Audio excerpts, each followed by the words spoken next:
Dynasty is live. Yeah. Dynasty is live. Yeah. Dynasty is live. Get it back. Yeah.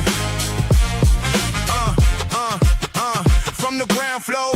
Yeah, we started with a vision. Blueprint in the smoke, guard pressure, all precision. Late nights, hard calls, every move had a reason. Built it brick by brick, now the whole room fever. Hope I've been hit big, felt the love in the crowd. Hands in the air, yeah, they said it out loud. Every grin, every shout, we could feel it come down. From a sea to a wave, now we run this town. Hold up, you can hear it in the brass. Cut sharp, cut clean. Every step got a stamp, every bar got steam. We've been moving too fast for the old out team. Now the name hit the room like a loud wire beam. Now the dynasty is live. Now the dynasty is live. Welcome back to Brick Dynasty Live. Tonight's guest, his stack of convention badges is deeper than your backlog, and his stack of awards and nominations is taller than your latest build. Welcome, Jesse's Brick Galaxy. Hey, Jesse, thank you for joining me. Thanks for having me on. Yeah, those are high accolades, man. I hope I'm living up to some of that. That's great. I mean, you are a legend in this community. You've been around for, what, 14 years or so? Somewhere Yeah, probably 2012. Was definitely buying Lego and jumping in the deep end like immediately. It's a hell of a run. Yeah. So before we get into that, it's I did give you a little warning here. I got to ask your thoughts on the Doomsday trailer. What's your take? Avengers Doomsday. Oh man. Yeah, I used to do the spoiler, what did we call it? Superhero spoiler show. So like a big portion of my channel was like spoiling trailers and videos. So I haven't thought about like talking about it in that headspace, but I've seen the Avengers Doomsday, and I'm a big Marvel guy. Like when I started mocking things, it was like, let's build Marvel stuff. So I'm excited for Dr. Doom, his character arc in any comic book. I mean, I collected comic books first in my teenage years, right? That was like the first collection kind of thing. And man, now the Marvel universe is doing things pretty good. I think it is like they've found that like we like the homages to comic book covers and things. When Wolverine takes out his claws and you see Hulk in the reflection on the Deadpool movie, and I think the Spider-Man is also coming out soon for any day, and is full of like homages to comic book art. So I think the MCU though, like Doomsday is it's in its own wheelhouse where they've got the 10-year Infinity Saga under their belt, and they're going to try to do it again. You can't really like, they're going to try to do like a sliver it, I think, because they're teasing multiverse war, Doom bringing together what looks like, sorry, spoilers for people that haven't watched Doomsday trailer. It's just the trailer. Everybody can watch it. And they'd make these trailers like out of order so you can't tell what's going on or whatever. But it looks like they're bringing, Fantastic Four universe. MCU is basically 616, and then probably X-Men, and just like literally drawing the planets together to probably crush into a battle world is my hypothesis, I think, right now. In the comics, Doom made a country made of different, like all the best superheroes from all across all the multiverses. So it looks good. They've got a lot of cool characters to use. So hopefully it's not like too much fan service, I guess. But I appreciate the fan service. Like, if you know the comic, you're gonna like this a lot better. And Kevin Feige and that whole team has hit that on the mark most of the time.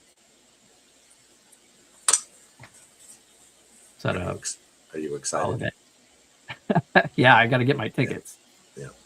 In Infinity Vision. I think it's funny that what is it? Dune 3 or whatever is coming out in the same weekend, and they decided not to back out and change the dates because Dune has all the IMAX reserved. So I guess every other digital screen is going to be doing Avengers, and then they'll win in the end because they'll just be like, all right, and now you can see it in IMAX. Now go, like a couple weeks later. Now see it in IMAX.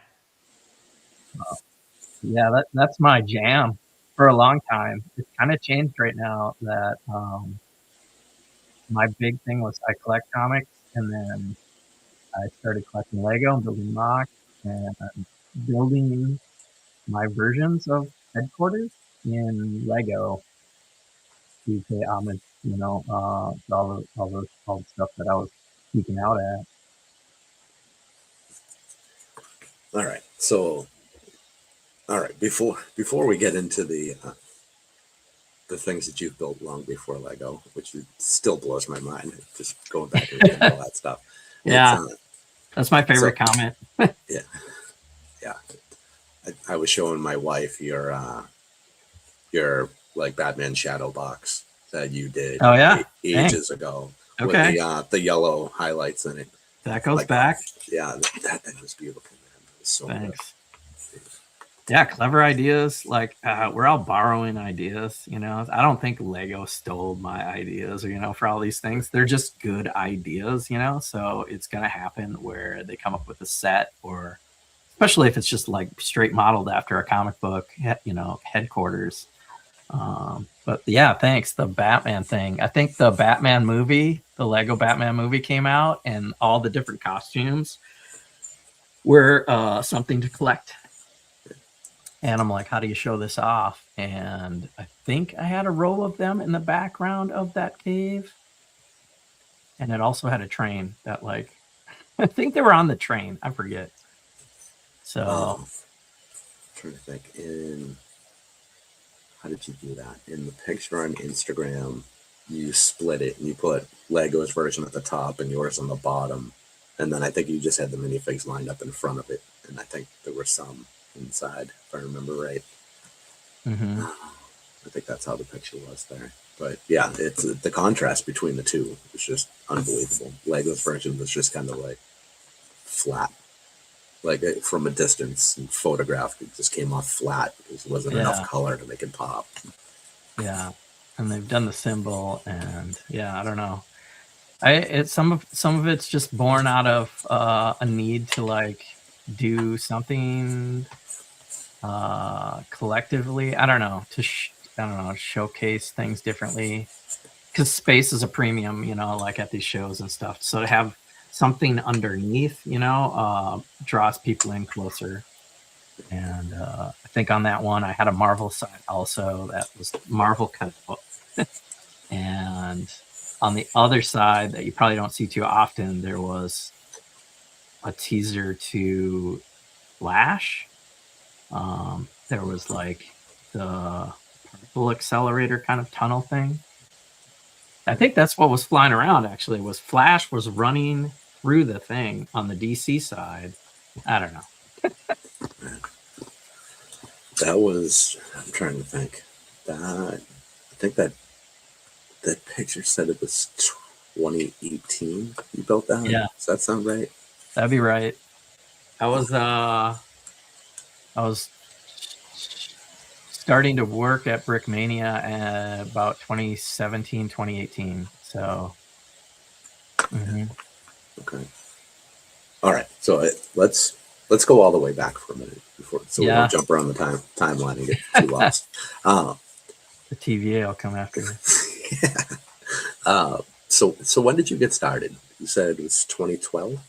I'd say 2012. Yeah, it's just a good round number of hey, the 2012 apocalypse didn't happen, and we're hitting the 40-ish number.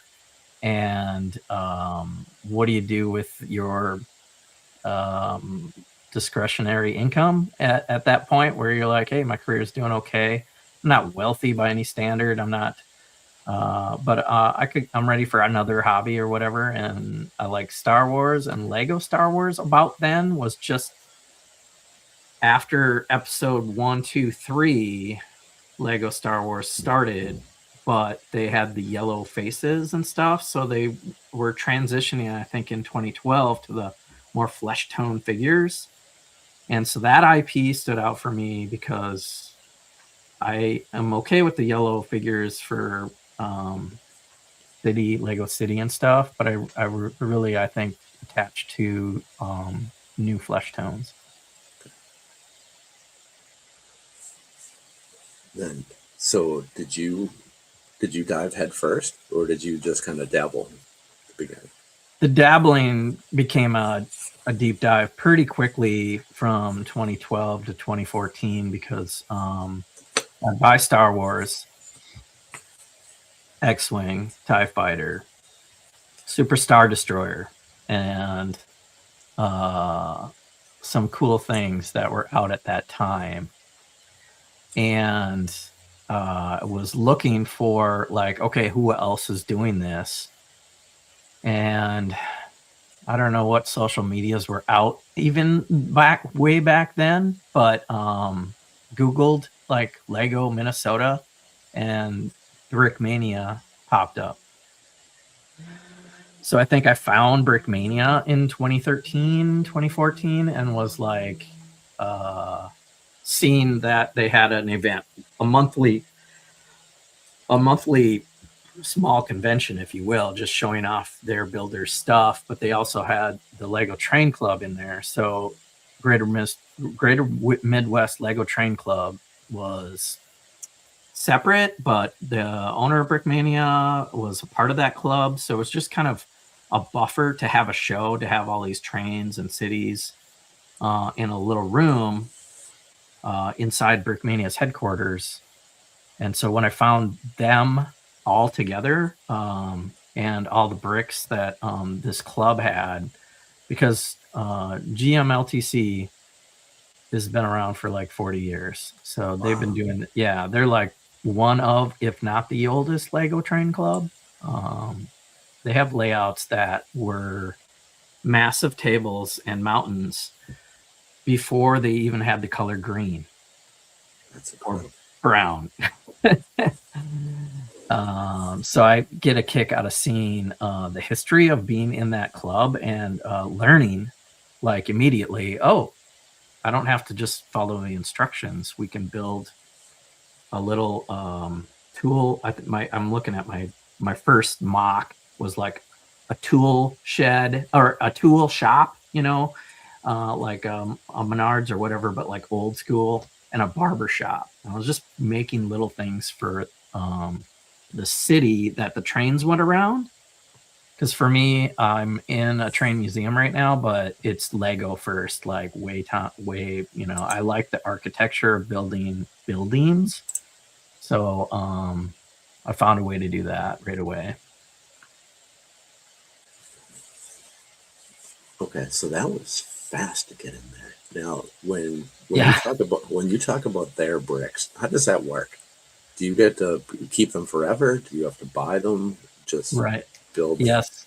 Yeah, I mean, everybody does their membership a little differently, but you pay your dues by sorting brick, I would say. So we ask members to either join whatever club, and there's not really any dues or anything. Right now, there's museum membership fee to be part of the museum. So back before it was in Brickmania, it was just kind of like, if you want to play with the brick, sort the brick. So sort as much as you build is still kind of the formula we ask people to do.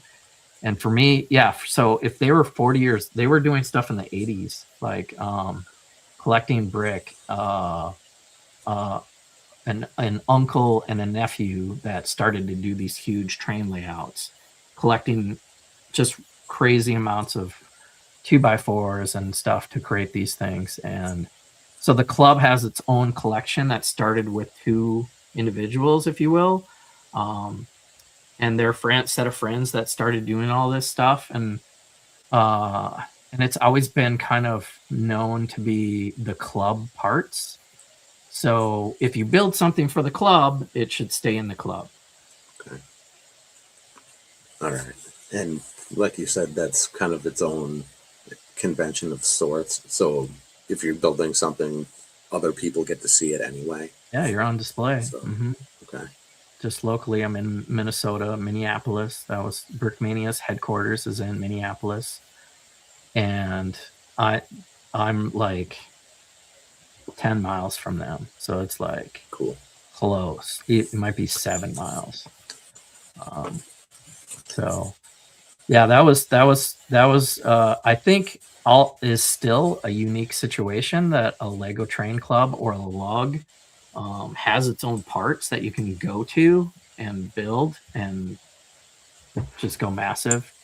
So I would see what they had, and I love the challenge of building with the limited parts, if you will, and having 3 to 4 million bricks doesn't seem limited, but when you're doing, massive tables and 9-story towers, it gets, there's usually plenty of filler brick to make everything happen, but there's like 2 things usually on a building that you want to add to buy your own parts. Windows, number 1. If they don't have enough windows, I was buying window frames left and right and just supplementing the club's collection over time. And then some other architectural element. You need something in there for flavor. And it doesn't really need to be a new part, but it might be an upside down part or the back side of a part. Something to make it stand out a little bit.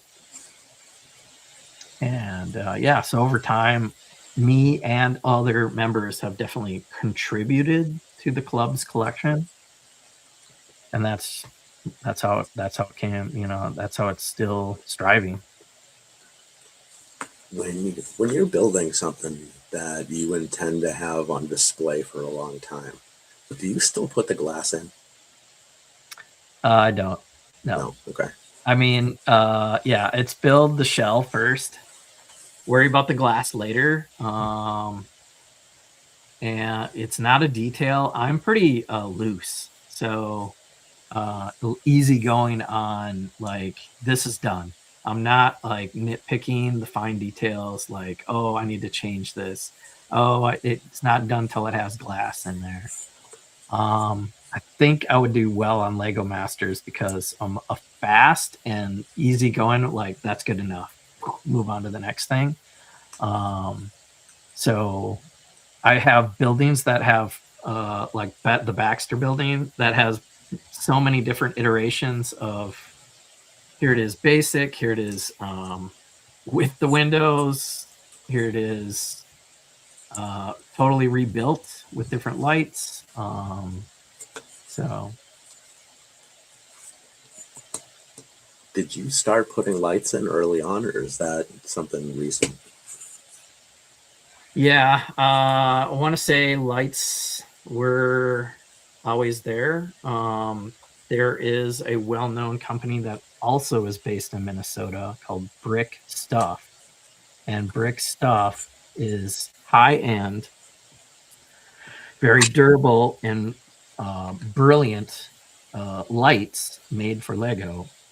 One of the first Lego-centric light kit makers. And they happen to be up here.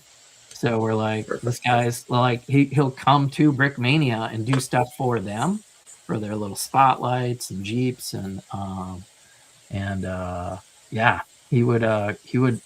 he's done some custom wiring like for us. Cool.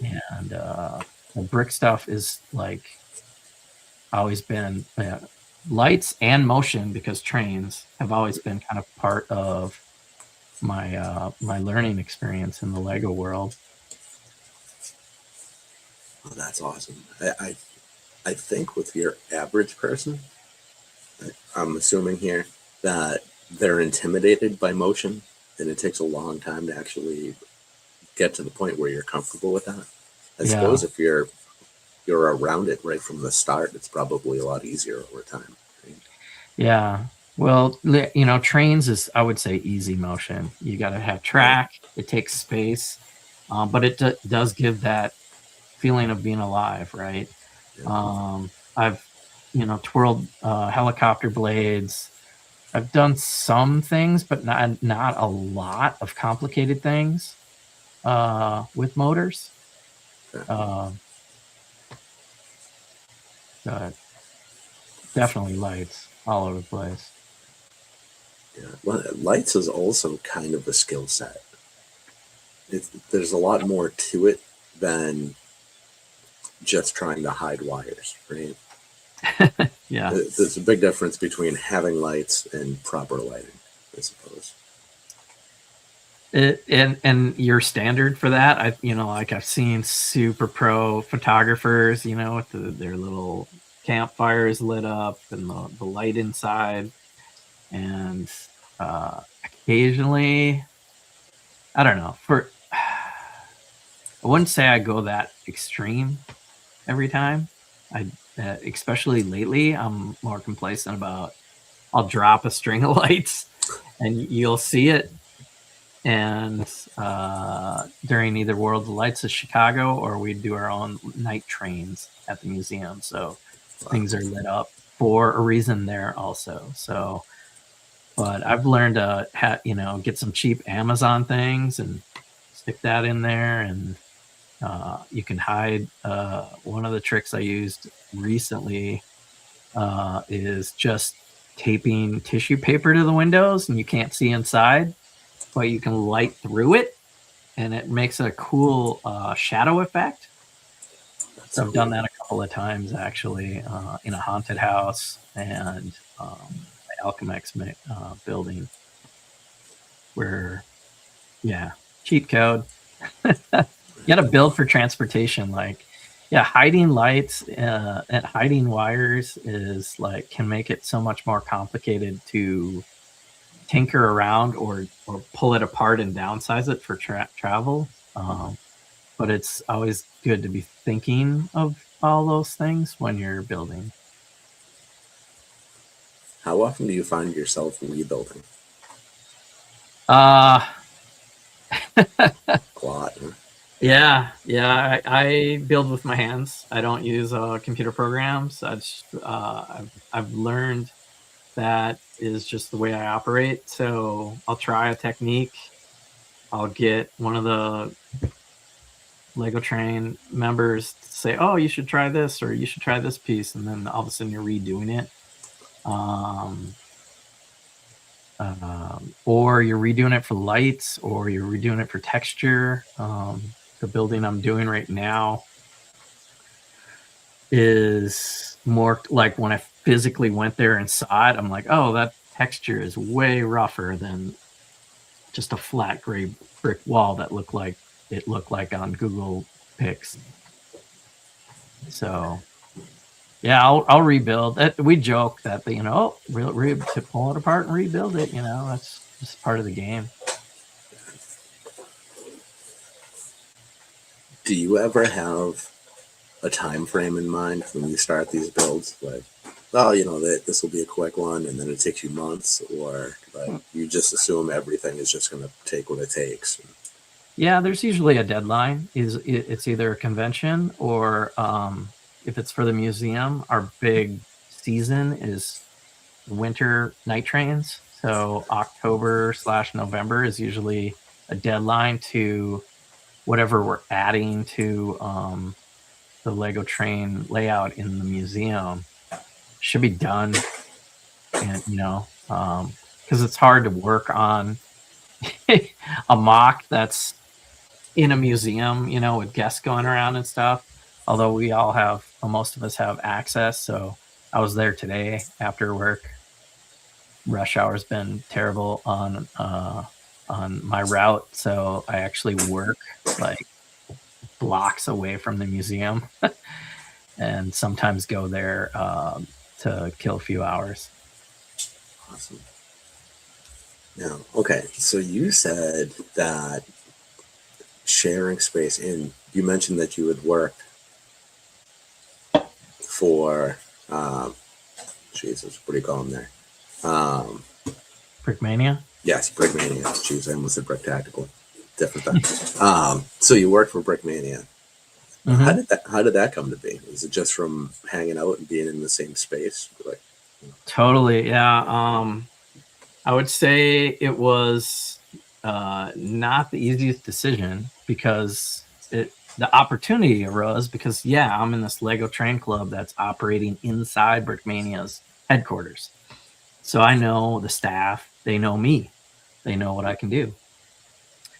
But I have a day job that's decent, so I'm going to continue to like work my engineer job so that I can afford the Lego that I'm trying to hobby. Making your hobby your profession is a tough pill to swallow sometimes for a length of time. So yeah, they'd made me an offer, and I think I refused them at least twice. Like I'm good, and they made me an offer like a third time, and I think maybe it was the role too at that time. They do a lot of conventions, and that's kind of how I got into conventions. My title was roadshow manager. So for Brickmania, I wasn't a designer, although I have designed some sets. I was the roadshow manager. So I went to all the brick worlds. I went to all the brick fairs. I went to a lot of the brick universes. I went to Brick Rodeo, Brick LA, Brick Cascade, Brick, you name it. My job was to take the Brickmania panel van, load it up with all the tanks and all the soldiers, and they had the Missouri on display. You've probably seen pictures of this USS Missouri. It's 25 feet long. It comes in 10 different segments and crates and boxes. So half the van almost is just carrying the Missouri and putting that on display, and then having the Brickmania booth nearby selling their custom soldiers, or it was mostly military kits because Lego doesn't like to do war. So they had a niche of, we're going to use real Lego bricks and sell you the realistic looking tanks and soldiers that are part of history. And yeah, so it wasn't right away, but it was a tough decision, It's like, dang, I have a civil engineering degree. I work at a engineering company, and I'm doing okay. Do I want to leave that? Like, will I miss something if I take a sabbatical? So it ended up working out. It was a nice like 2-year getaway, and then I went almost right back to the same business, but a different one. all right, so you stayed in the same trade? Yeah. Okay. All right, that's cool. And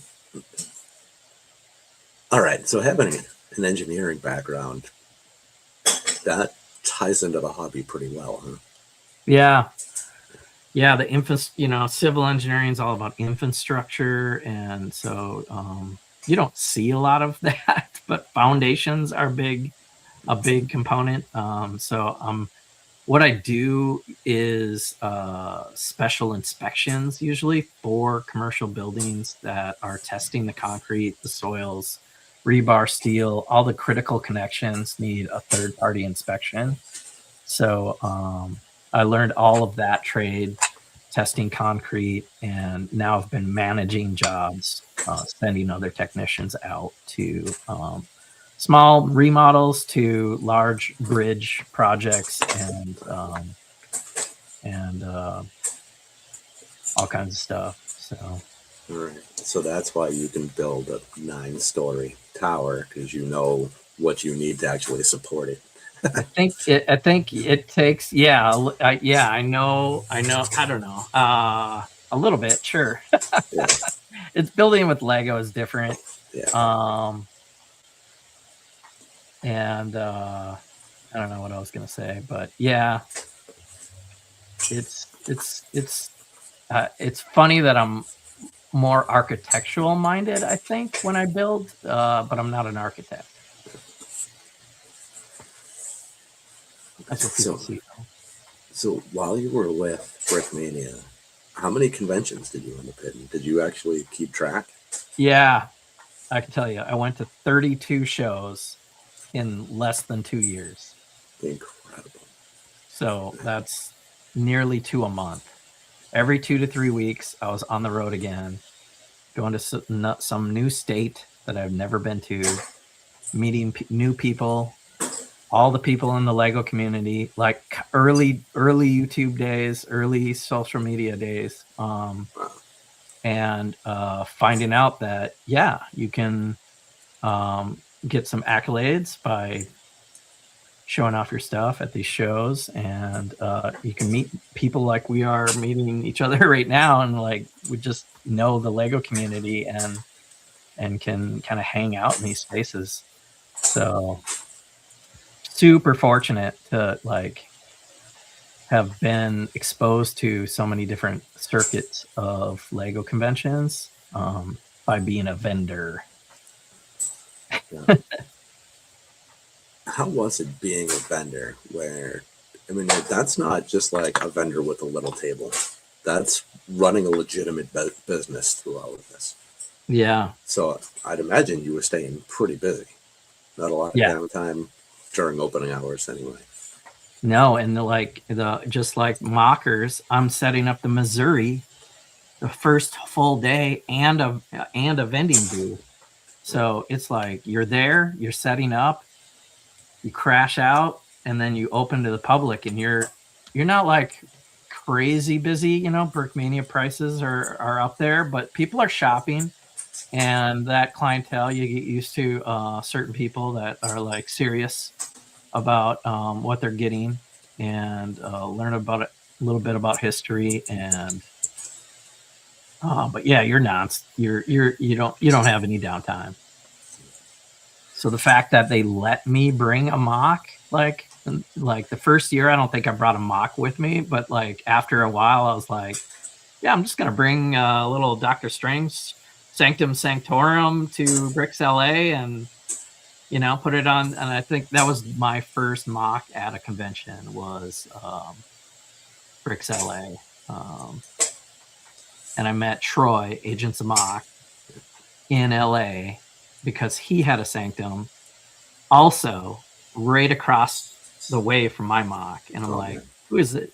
And I wasn't hanging out at my mock, you know, so it's like, who is this guy, you know? And I'm like, so when I finally met him, I was like, yo, we need to hang out because this is like we're building the same things. So that's cool. Yeah, I met Troy for the first time the other day on Mayo's show, his 24-hour stream. oh, okay. Yeah, very nice guy. Yeah, Agents of Mock. Check him out. Yeah, I've got my little crew, if you will. Started with Troy and Alicia, and when they eventually got married, I was like best man at their wedding. Cool. And then Mel and Larry, I think, are my next two right-hand mans. And Mel was early. When I went to Brick Fair, Virginia, I met him, and this was probably, again, 2018. You know, I only worked at Brickmania 2017, 2018, so a lot of things happened in those 2 years. And then that was before he was on Lego Masters. Okay, so that's Iceberg Bricks, yep. Okay. And then Larry's my Denver homie. So I go up to random people that have cool mocks, and if we click, we hang out and we're like new, homies. So this last year I met a Dungeons and Dragons guy, and he joined us for a game, and now he's playing with us virtually too. So Wow. yeah, Chris from Iowa is the new homie, but that's a whole nother chapter. My Dungeons and Dragons stuff. Yeah. We're on Brickmania. Yep. Okay. So Brickmania, 2 years. Or Troy. Yeah, I don't know where we are. Convention still. All right. It's 32 conventions in under 2 years. That's wild. So in between, imagine eventually you have a month where you don't have a show. What do you do with staff? I can only restock the shelves so much, and he knows I'm I'm a Lego builder at heart. What can I do? Can I make a set? Like what can I do? And there was a piece of blue hair that looked perfect for Rick from Rick and Morty. And so when Rick and Morty was pretty hot, I was like, we should do, because we were doing some sci-fi. They were doing Battlestar Galactica a little bit, and Aliens, and little sets that were maybe too adult themed for Lego. Lego was not dabbling in these adult themed R-rated things. They didn't have a Terminator, still don't have a Terminator, right? So you have to get these custom characters. So the first idea we had was for this Rick and Morty multiverse spaceship, and this guy is credited with my name somewhere on there. You can see that, Jesse Mullen. Yeah. Yay. Wow. That's gonna feel so cool. Right? That's winning. That's winning life. When you're in the Lego world, and I don't work for Lego, but I work for Brickmania, and guess what? We made 100 of these, which is pretty cool. And I designed the whole thing, and then they do a custom minifigure for Rick and Morty, and a couple of sticker pieces and stuff for this garbage can spaceship thing. And then the marketing team did a whole crazy video for it, because they were all geeking out that we're actually doing this. So yeah, that's for sure. And I've got all 4 sets. You want me to go on a roll here? Oh yeah. Okay. So the second thing I did was from National Lampoon's Vacation. Oh, I love it. The Family Truckster, the Wagon Queen, now in metallic pea green. And now the graphics for the box are getting even crazier. They got a little moose in the background. There's full pictures of it running off the desert jump right there. And they did a video for this one. There's cool shots of Wally World in the background there, and then the whole family custom printed characters. Dan Siskin had done an earlier version of the Family Truckster, and I thought with some of the techniques out, it was time for an upgrade. And I didn't know it was a bad thing to do stickers over seams. So this has total sticker over seams, for the wood paneling. It's just I'm just going to do that. So I learned that was probably not the best thing, but I think appropriate for that time. 424 pieces. Awesome. After that, space was kind of a thing. And so this was not my decision. They're this was on their hit list. And I'm I could do a Pioneer 10. And that was the first shuttle thing that went to Jupiter or past Jupiter, and decided to put a minifig of Carl Sagan in there. Cool. turtleneck. So that's a cool kit. 114 pieces, not much there, but another like big box set designed by Jesse Muller. So that's fun. And then one more big box set is kind of unique. When we were traveling from Florida through Tennessee, we decided to stop at Third Man Records, where Jack White of the White Stripes has his record label company. And they did that video, Fell in Love with a Girl, which is all Lego stop motion. And they had a prototype of his concept. Like Jack White himself made a Lego model and took it to somebody and said, I want the video to look like this, with a bunch of blocks, you know, playing the drums. And they had that in the store. And my friend was like, we need to get your info and maybe we could recreate this set and sell, you know, kits for you guys.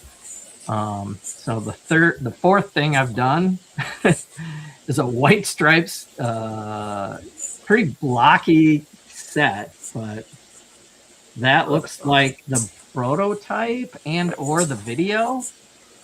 And to be super clever on this one, you have two versions of these characters in the drums, and you can spell out White Stripes with all the same bricks.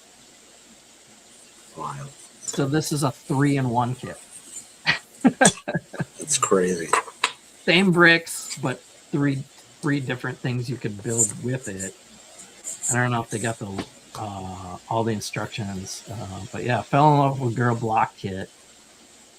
This was only sold through Third Man Records, but produced by Brickmania. Wow. So that one's super special. Man, what a wild ride. And that was all in that short a period of time, or did that? Years, yeah.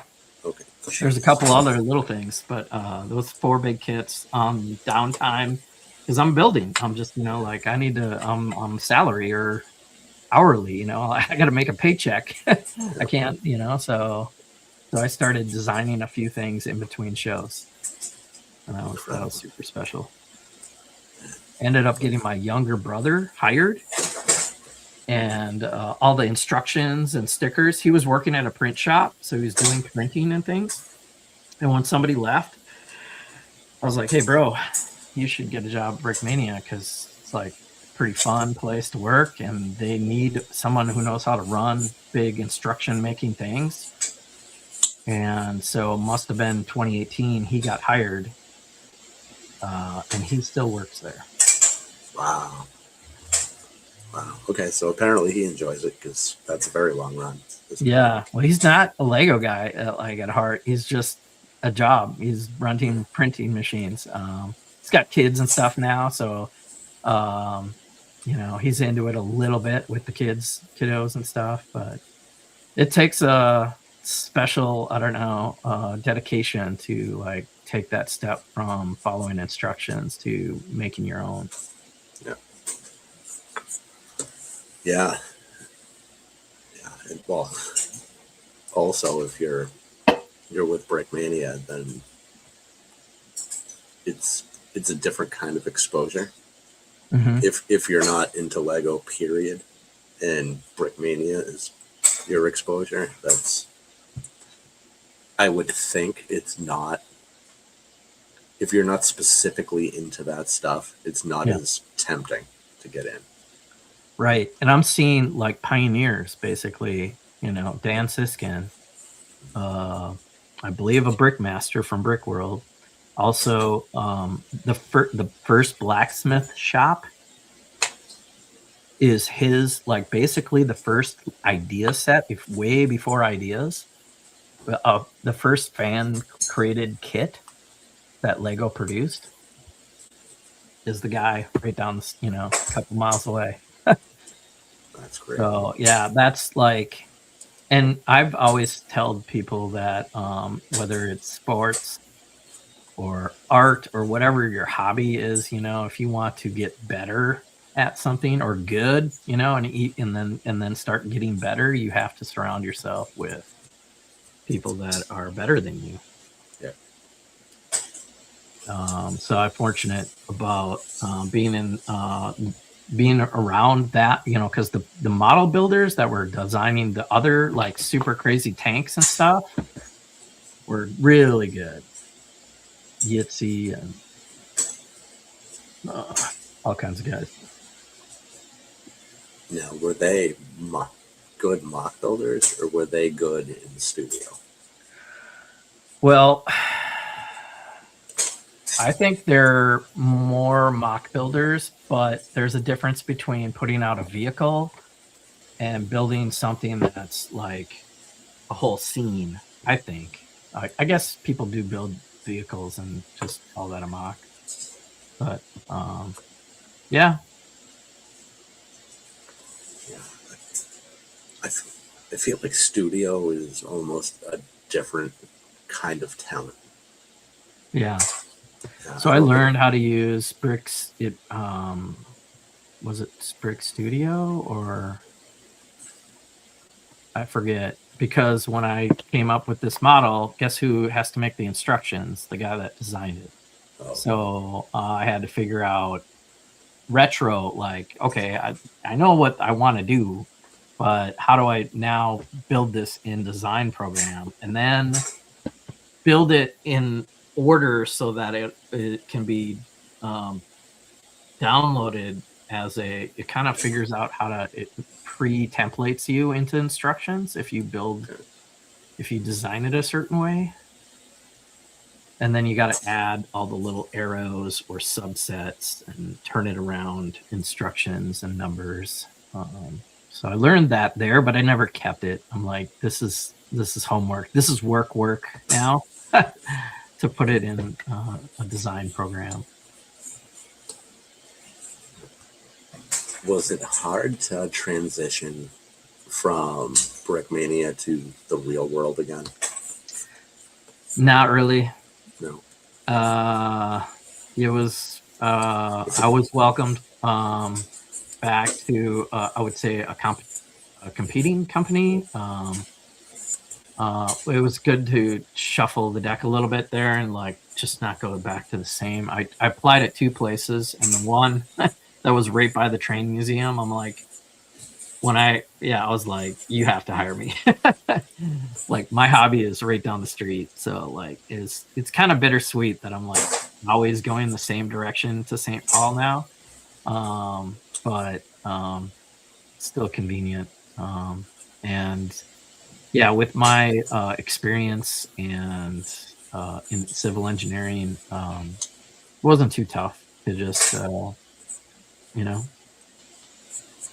get a job. Was it hard to let go of going to that many conventions though? I mean, I was probably burning out. Yeah, it's a lot. Like always on, living in a hotel room. It's fun to go to 5 or 6 shows, but 18 in 1 year, that's crazy. So I don't know. I'm just blessed that it was like an opportunity that exposed me to so many different people and lugs and shows that, for the most part, was all paid for by the company. I didn't have to pay for my room or my pass, but I had to work. I had to sell those kits. Your first show after your basically your first independent show, but not having to work, was it a big relief? Sense of independence. Yeah, because I think it was just because there's all these games and drafts that are happening, behind the scenes, and I didn't have time for any of that stuff during public hours.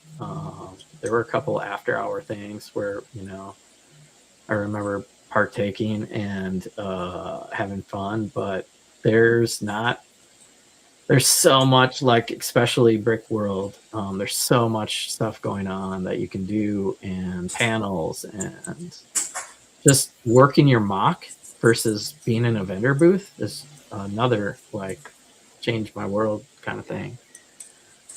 So I like, talking to people and seeing what they got to say, or answer questions about the builds. When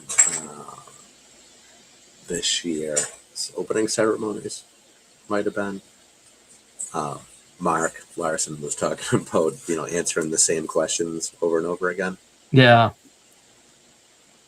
Does that get really tedious, or is it amusing? It's just kind of amusing. Yeah. I don't think of that number, right? How many pieces and how long did it take you to build? It's like, I just tell people it depends on what it is, and it's like everybody has their own amount of free time, so it's like, if I got a full-time job, I'm not retired. Yeah, it took me 6 months to do this because I'm spending 2 or 3, 4 or 5 hours maybe a week, not 4 hours, 20, 30 hours a week. I'm not crazy obsessive about like mock building all the time. But it's definitely, what I do at my own pace, I guess, is what I tell people. Have you found that you get different reactions based on if you say, oh, it took me 6 months versus, oh, it took me 300 hours, or yeah, well, kids at the museum will see the whole layout and they're like, oh my gosh, how many builds, how many bricks is that? Yeah, it's 500,000 bricks.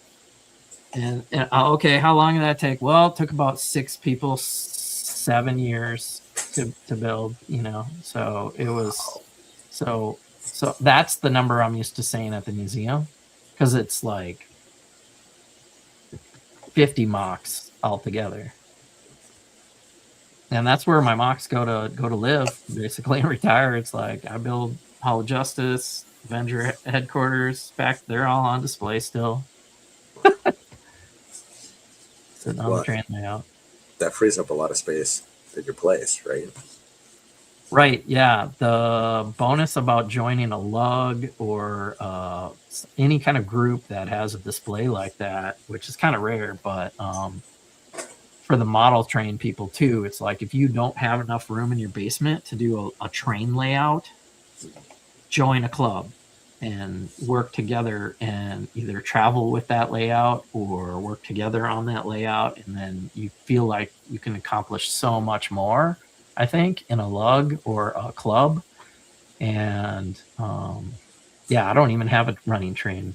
I think I tried once on a small table and I'm like, that takes up so much room. Brickive has a train layout. Yeah, let's take a peek over at chat here. We've been ignoring What's up, Brickive? Let's see, Brickive. All right. Hello, folks. Let's see. What do we got here? Gaming with Boone. Hello. For the love of bricks. Oh, it's Maddie. Hello. Maddie, what up? Papa Rex. Good evening, sir. Waluigi, hello. Awoke Divine Mercy. That's an unfamiliar name. First time, like the show. Hoarder 66. What's going on, man? Good to see you. Yo, Seal Ghost is here. Up harder. And then Mr. Hive. Always a pleasure to see Mr. Hive. Yeah, you're hitting all the people. I was like, oh, this guy's legit. Brick Dynasty. I'm like, who is this guy? I don't know. Yeah. But you're like getting you're getting all the people the who's who, I would say, in the YouTube world. Yeah, well, I try to, grab people from every little corner the best I can, so everybody can, I don't know, cross-pollinate in their communities. Yeah. It's hard, it's people get into their little bubbles or I hate the word clique, but you get into a clique of sorts, and then we all have such little amounts of time, you tend to gravitate towards your people and not see beyond that. So I love the idea of giving people the opportunity to see people outside of their clique. So Right on. Yeah. and I just love this community, and I'll talk to pretty much anybody. So A lot of I think I think it's pretty uniquely welcoming, yeah. and I think a lot of clubs think they might be in the same boat as a welcoming community, but man, it's been very inclusive and friendly, and even though there are awards and stuff for these shows, it's very friendly. It's like bragging rights only. Like I didn't win like money for any of these trophies. Maybe a Lego set, but like even that angle of like trying to be competitive is pretty friendly. Yeah. Yeah. It seems like most of the competition is internal more than external.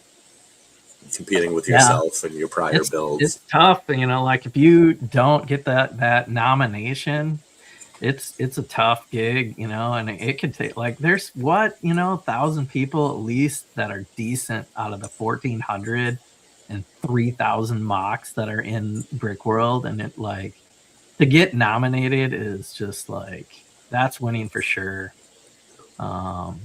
But you can't I don't know. You got to go to other shows. I think have you been to any other shows, Ken? Because like you go to a Brick World so far. Well, yeah, you go to Brick Fair or Brick Convention, even. Like there's a lot of like franchise shows.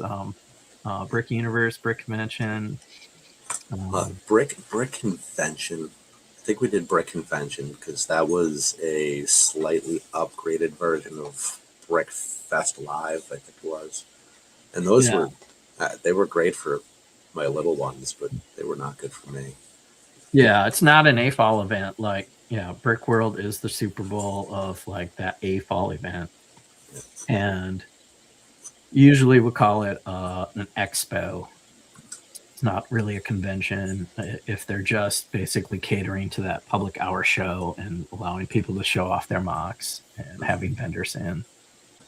But yeah, it's you got to get out there, and I was trying to go to Brick Fair, but I just can't escape with the summer construction schedule. Next month, I'd love to go to Brick Slopes. I'm gonna miss. It looks like everybody's going to Brick Slopes, and that is a super fun show. But yeah, August is just I'm slammed. But yeah, I've been around. Can I show off the trophies?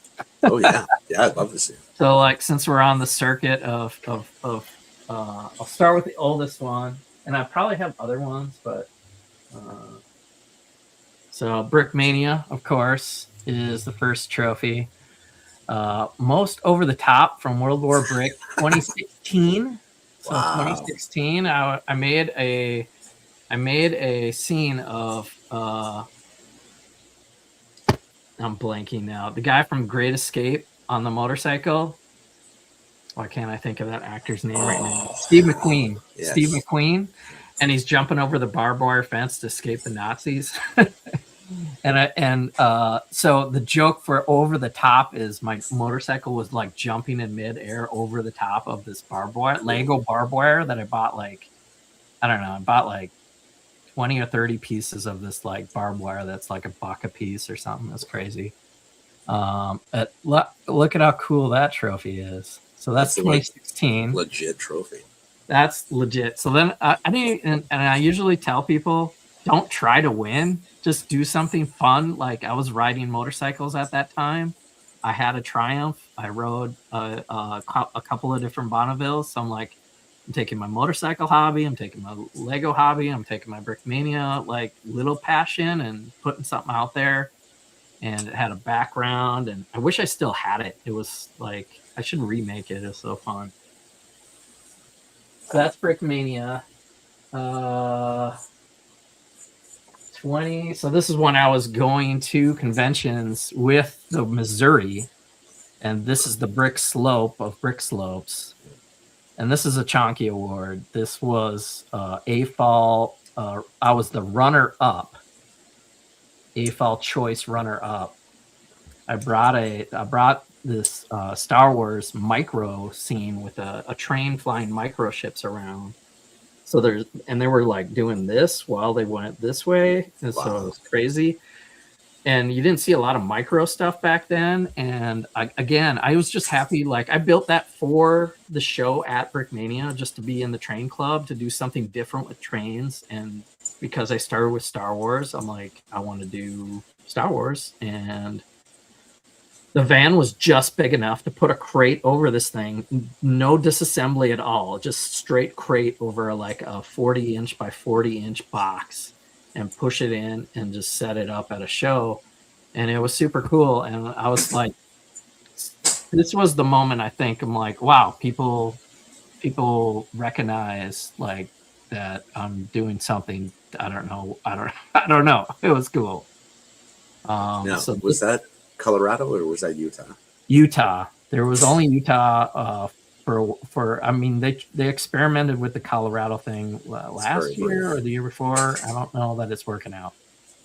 So still, Utah is the place to go. So gonna miss you guys out there in August, but I'll definitely go back. But I'm kind of going for like, I want a trophy in like a Grand Slam or what, like everywhere I go. So I'm targeting Brick Fair. I don't have a Brick Fair one. So Brickmania, Brick Slopes. Then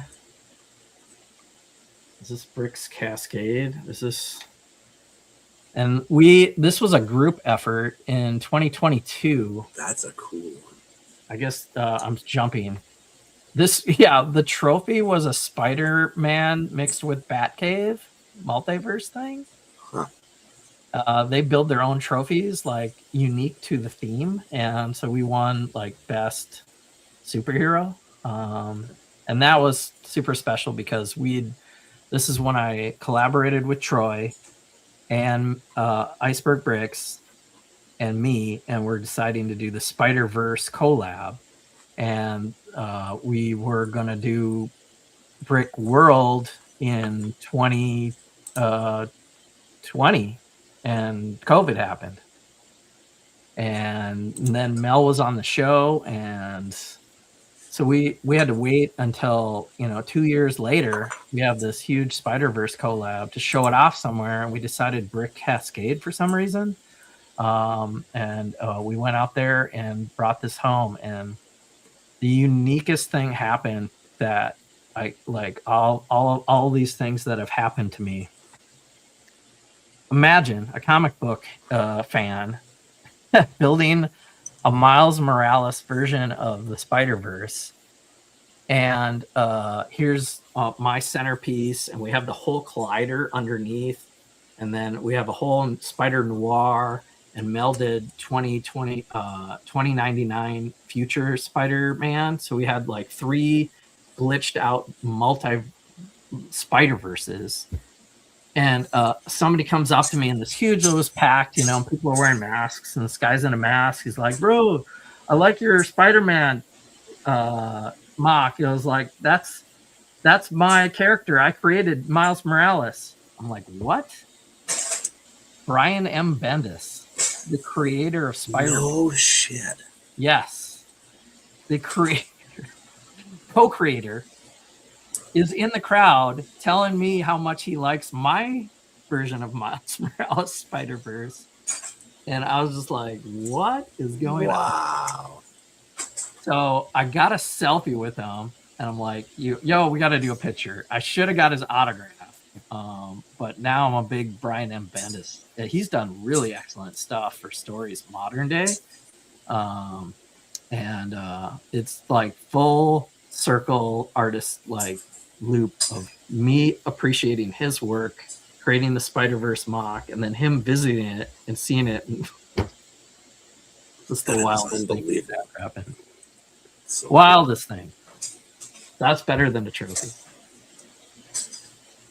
I skipped this one. This is 2020, so I think right before COVID, we went to Bricks LA, and we got the No I in Team award or something. That was me and Troy, and I want to say it was also Mel, but it wasn't the Spider-Verse. I should know what this is for. It looks like an Oscar. Yeah, it does. That was another cool, like, they just build the award. So I've got a Bricks LA. They're disbanded now, but Brick Centric is the new LA show. So hopefully that's another fun one to go out to. Yeah, it's Mel and Shy were talking about that on the latest episode of Sauce. It didn't sound like either of them were super excited about it. Yeah. All right, and now the Brick Worlds. The stack. The stack. So this is pretty rare. Nobody, like, I don't know. Like, I guess I'm working towards being a brick master. But I have 1-1. If you're nominated, you get a 1x1. If you win, you get a 1x2.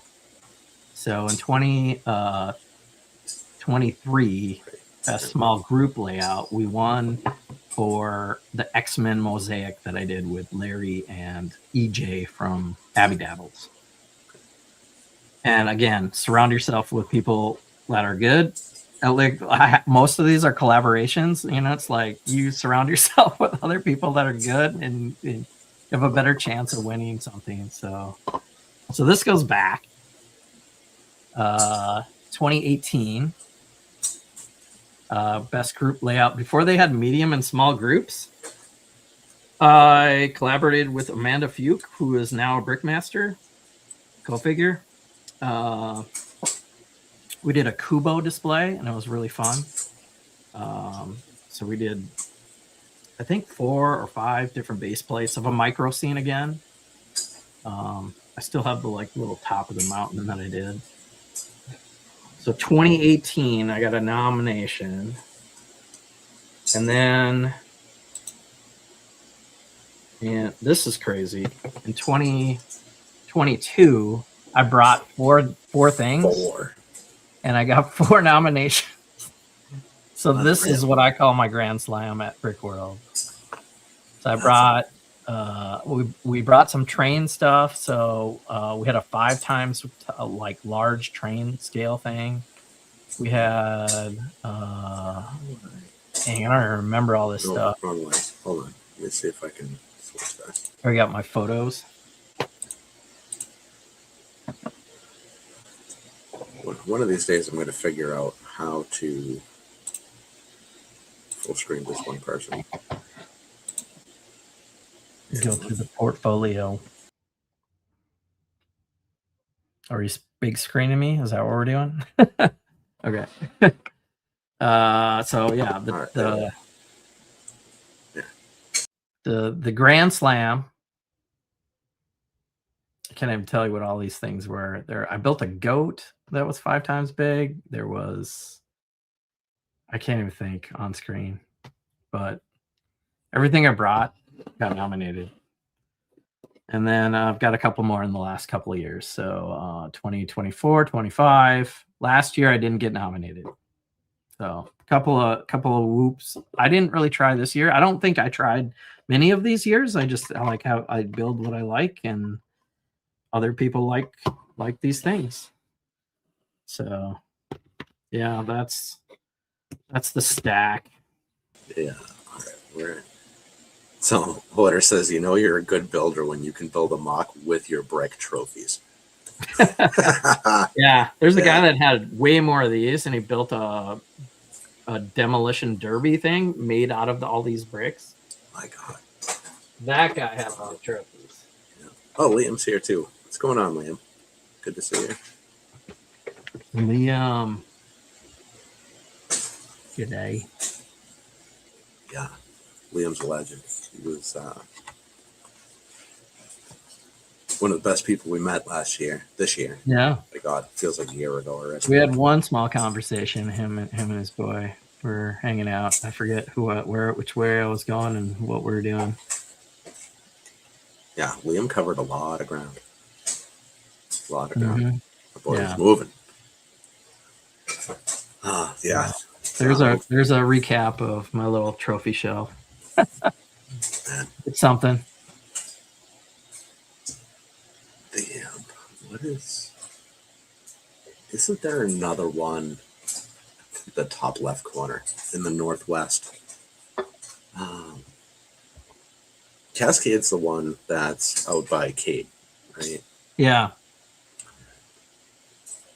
What conventions are up in the northwest? There's Bricks Cascade, there's Brick Con, Brick Can, and Bricks in the Six.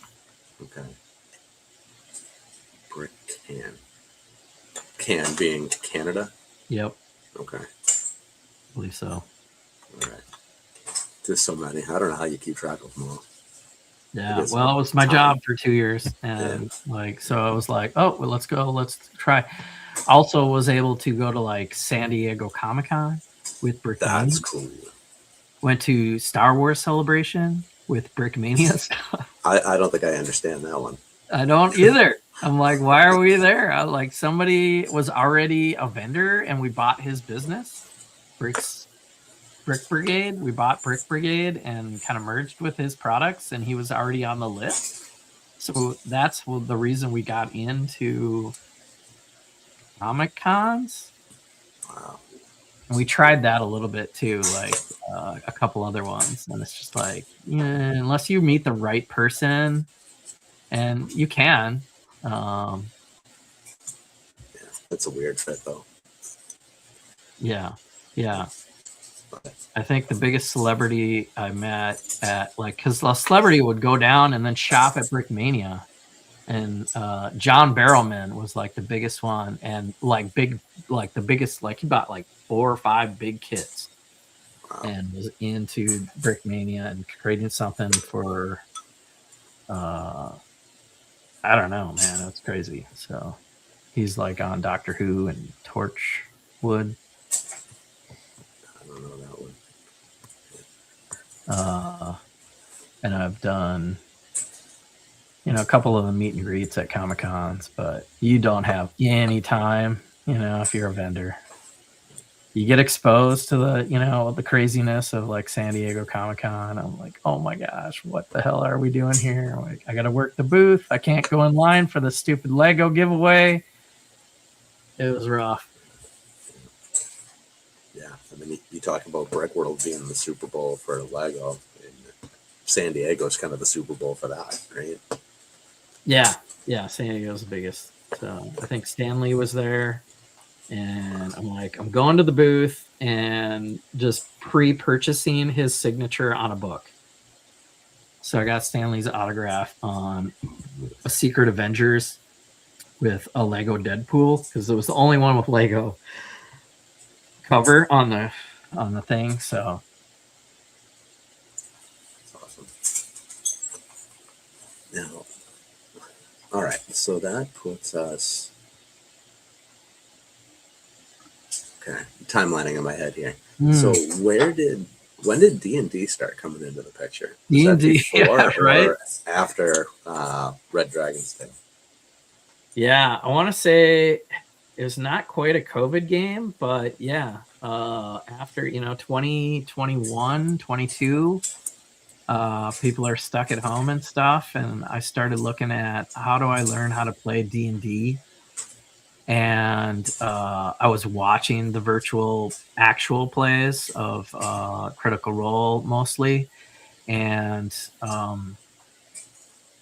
thinking, everybody usually wanted to play D&D, but somebody had to become the dungeon master so that your group of friends can play D&D. And I just pulled the plug on that one and jumped straight into the role of being the game master. And it seemed to me like I could try to find a group of people that are already playing D&D, but they've already, once you have your game going, it's hard to invite new people in, I think. But it's getting better and more inclusive about that. So I want to say I learned how to play. I taught myself during COVID 2021 to play just solo adventures and how the rules work, and watching as Critical Role and other channels where basically you can learn how to play through little tutorials that they'll teach or watch their actual plays. And then so in 2022, we started playing, and I just invited my friends, Larry and Nikki and Troy and Alicia and a few others started joining that little inner circle of, and my gimmick was, well, if I'm the dungeon master, I got to have the miniatures. What's good for miniatures? Yeah. Lego minifigures is perfect. I'm like, I can take this hobby that I'm like already well invested in and create a new hobby and reuse the pieces that I've like, you know, taken these sets apart and army collected some castle guys and orcs and stuff and started, you know, going that route. So then that's when building superhero stuff started to wane a little bit, and building more fantasy and castle stuff for the game. And like, I'll build like a small thing for like a crypt and put it in front of a base plate, and you put the minifigures out there. And then I've used this crypt like 5 or 6 different times because, you know, you never know what direction they're going to head, or, you know, and I don't want to build something. So I kind of have a modular system for it to play Lego D&D. But part of it's really simple. Like I build a thing, you can turn it inside on. Now you can play like you're in the crypt, or, you know, the monster and stuff. So yeah, that's been my focus. That's mainly, I want to say I read more. I don't know. It's at least equal. Because like this shelf is also full of Dungeons and Dragons books, if you know, and dice and stuff like that. So for 4 years now, I've been really heavy into Dungeons and Dragons. It's another very time-consuming hobby. Oh my gosh, especially a DM. Like the DM has to prep. You know, like I have to build a scene that looks a little bit like, because that's what I want to do. I want the scene, the map to be Lego. So sometimes it's really basic.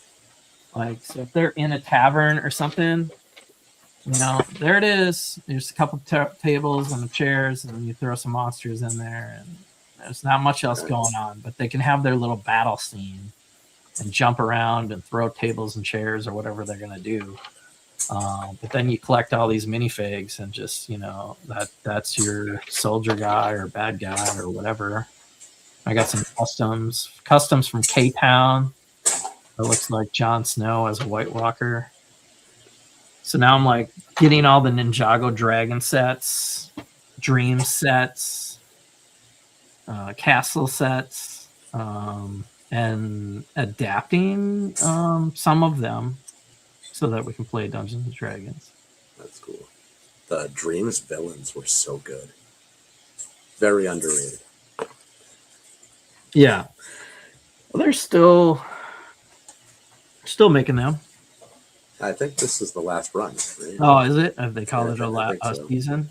Elves set. Yeah, Zizu knows my elf sets. Add a little Zizu and Jazzy. Zizu, Jazzy Viking Bricks. What's up, Jazzy? We got Zizu. So I'm usually on a show Friday Night Bricks with Reed and some other people, and yeah, there he goes. Jesse rips open so many elf sets.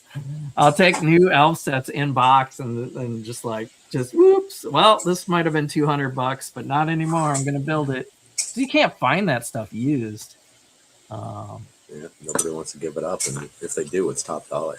Yeah, I actually went to a brewery yard sale, Lego yard sale, a couple weeks ago, and found 2 elf sets, used and certified. All the pieces are there for one of the dragons and the Pegasus set. Cool. So Zizu, there's more to come. There is more.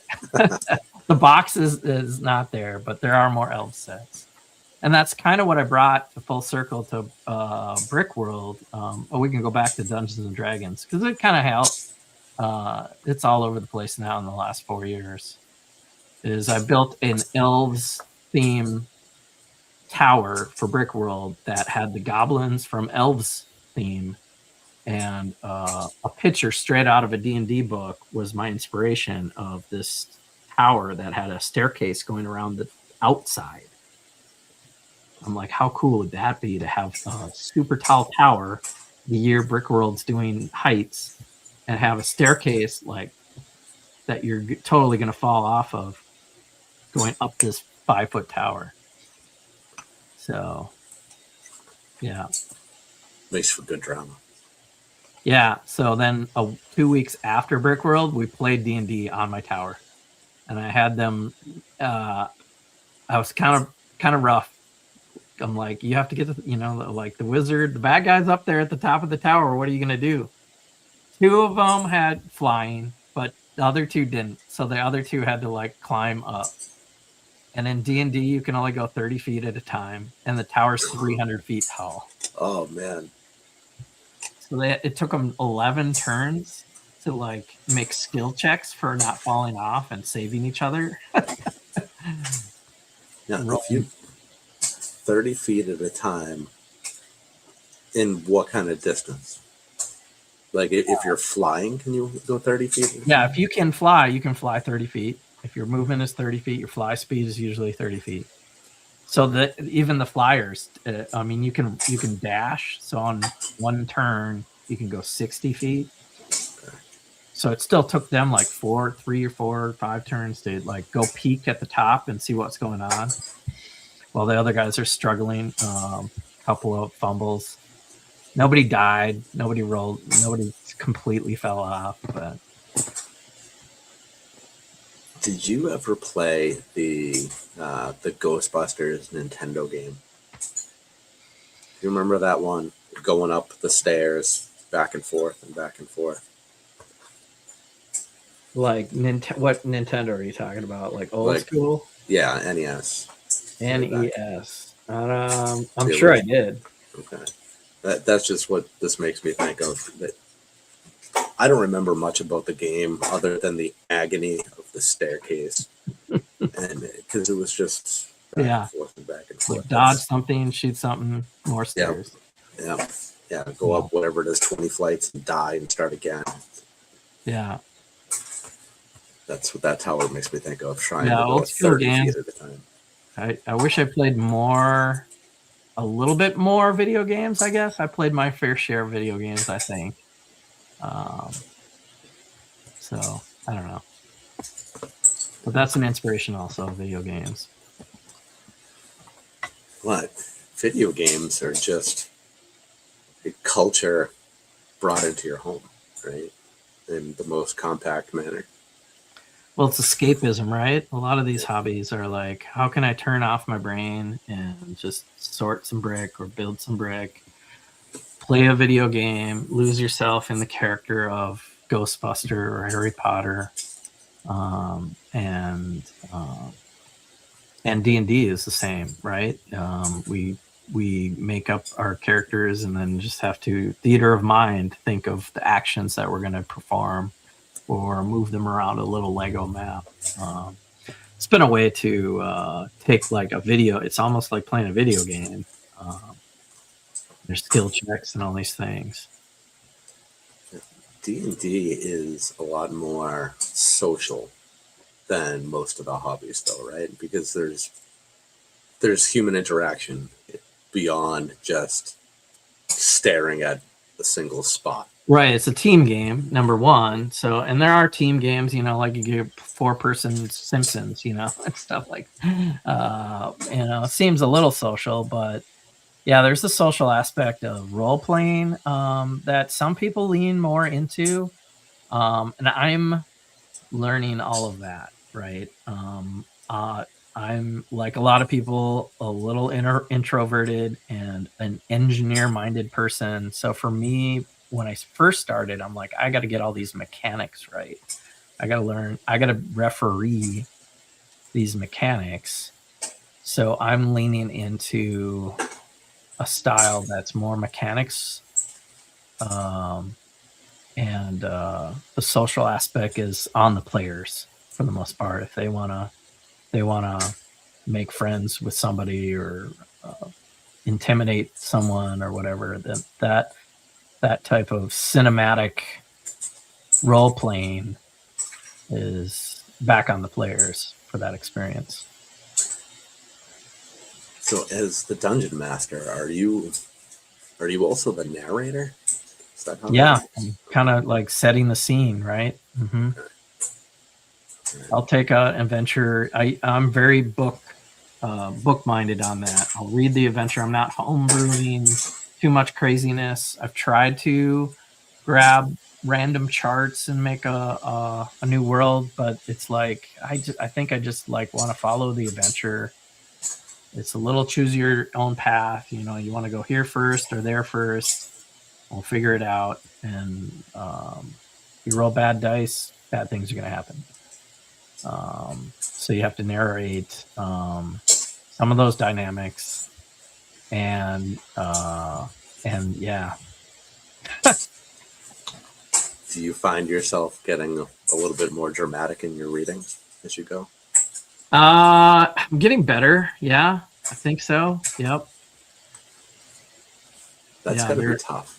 It's super tough because you want to interact also. Like you don't want to just lore drop a big scene. You want them to investigate. Oh, the tapestry on the wall. Now you can see that, you know, this is the old family and whatever mystery might lie. It's a lot of math too, isn't it? I like the math part. So the crunching, yeah, that's where I excel. I think I've memorized a lot of the rules and find myself to be the game referee on mechanics. Okay. Style dungeon master. That's fun. Now, do you have a set location that everybody meets, or do you travel? Well, there's two different ways I play. The first one was in person around the table in my room. Just everybody come to my house. I've got the Lego, so for me to bring the Lego to somebody else's location would be tough. It can be done. I bring it to Chicago, and we do a game in Chicago on scene.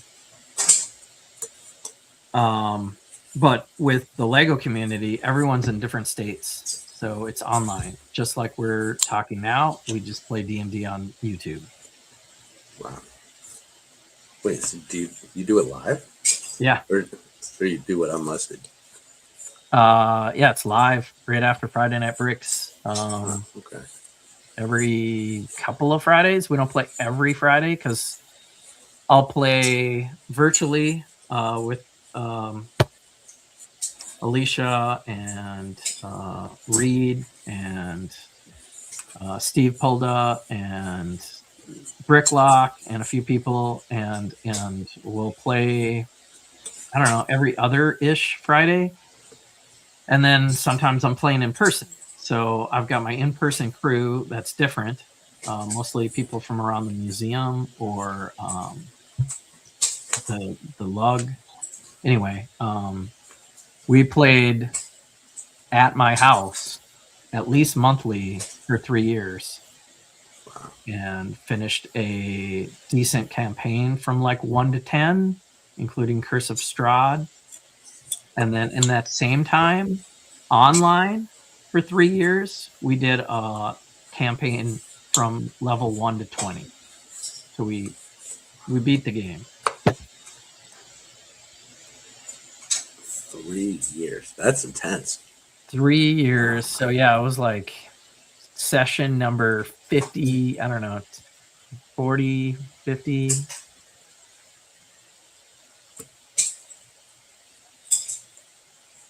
Playing twice a month at least. That's 25, 50, 70?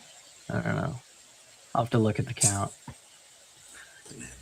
But yeah, it's a commitment. Like, and it's kind of waned a little bit, you know, like at that time I had 6 players very consistently. And then after that campaign, a couple of them bowed out, but I've invited a couple of new people. And I've had other games. Me and Brick Hive actually were playing online for a little bit with Amber Lyre builds and I was trying to get TJ to play, but we had a game for, I don't know, a little, maybe 5 sessions. Wasn't enough. Is it really hard to have multiple games going at the same time? Yeah, it's tough. You know, it is an escapism, right? So, but it's, I think, like, you got to prep, especially if you're the dungeon master, for different games. There's a lot going on, where I'll read into the adventure so I know what's kind of coming up and prepare the little Lego monsters or build something new weekly. So it's kind of taken over, you know, like my mock time. I just build little scenes that are just kind of throwaway scenes sometimes, or sometimes they're something a little more clever, but I'll keep it around and reuse it. What's it say? Jazzy wants to know if you played through the one that came with the Red Dragon set. Yeah, so when the Lego set came out celebrating 50 years of D&D in Lego, we played the Red Dragon's Tale set, I think, at least once in person and twice online, because it's a 4-person game, and I had 8 people that wanted to play. So it's like we gotta divvy you guys up. Who's gonna be team A? Who's gonna be team B? And we'll just go through it separately. And I did that, I think, a couple of times online. It's a pretty fun adventure. If you have the D&D set, you can learn to play from that little packet. Pre-made characters, simple rules if you want to just do pass, fail. Don't go crazy onto skills. And yeah, when that set and the CMFs came out, I was like, this is it. It's like I knew this was going to happen.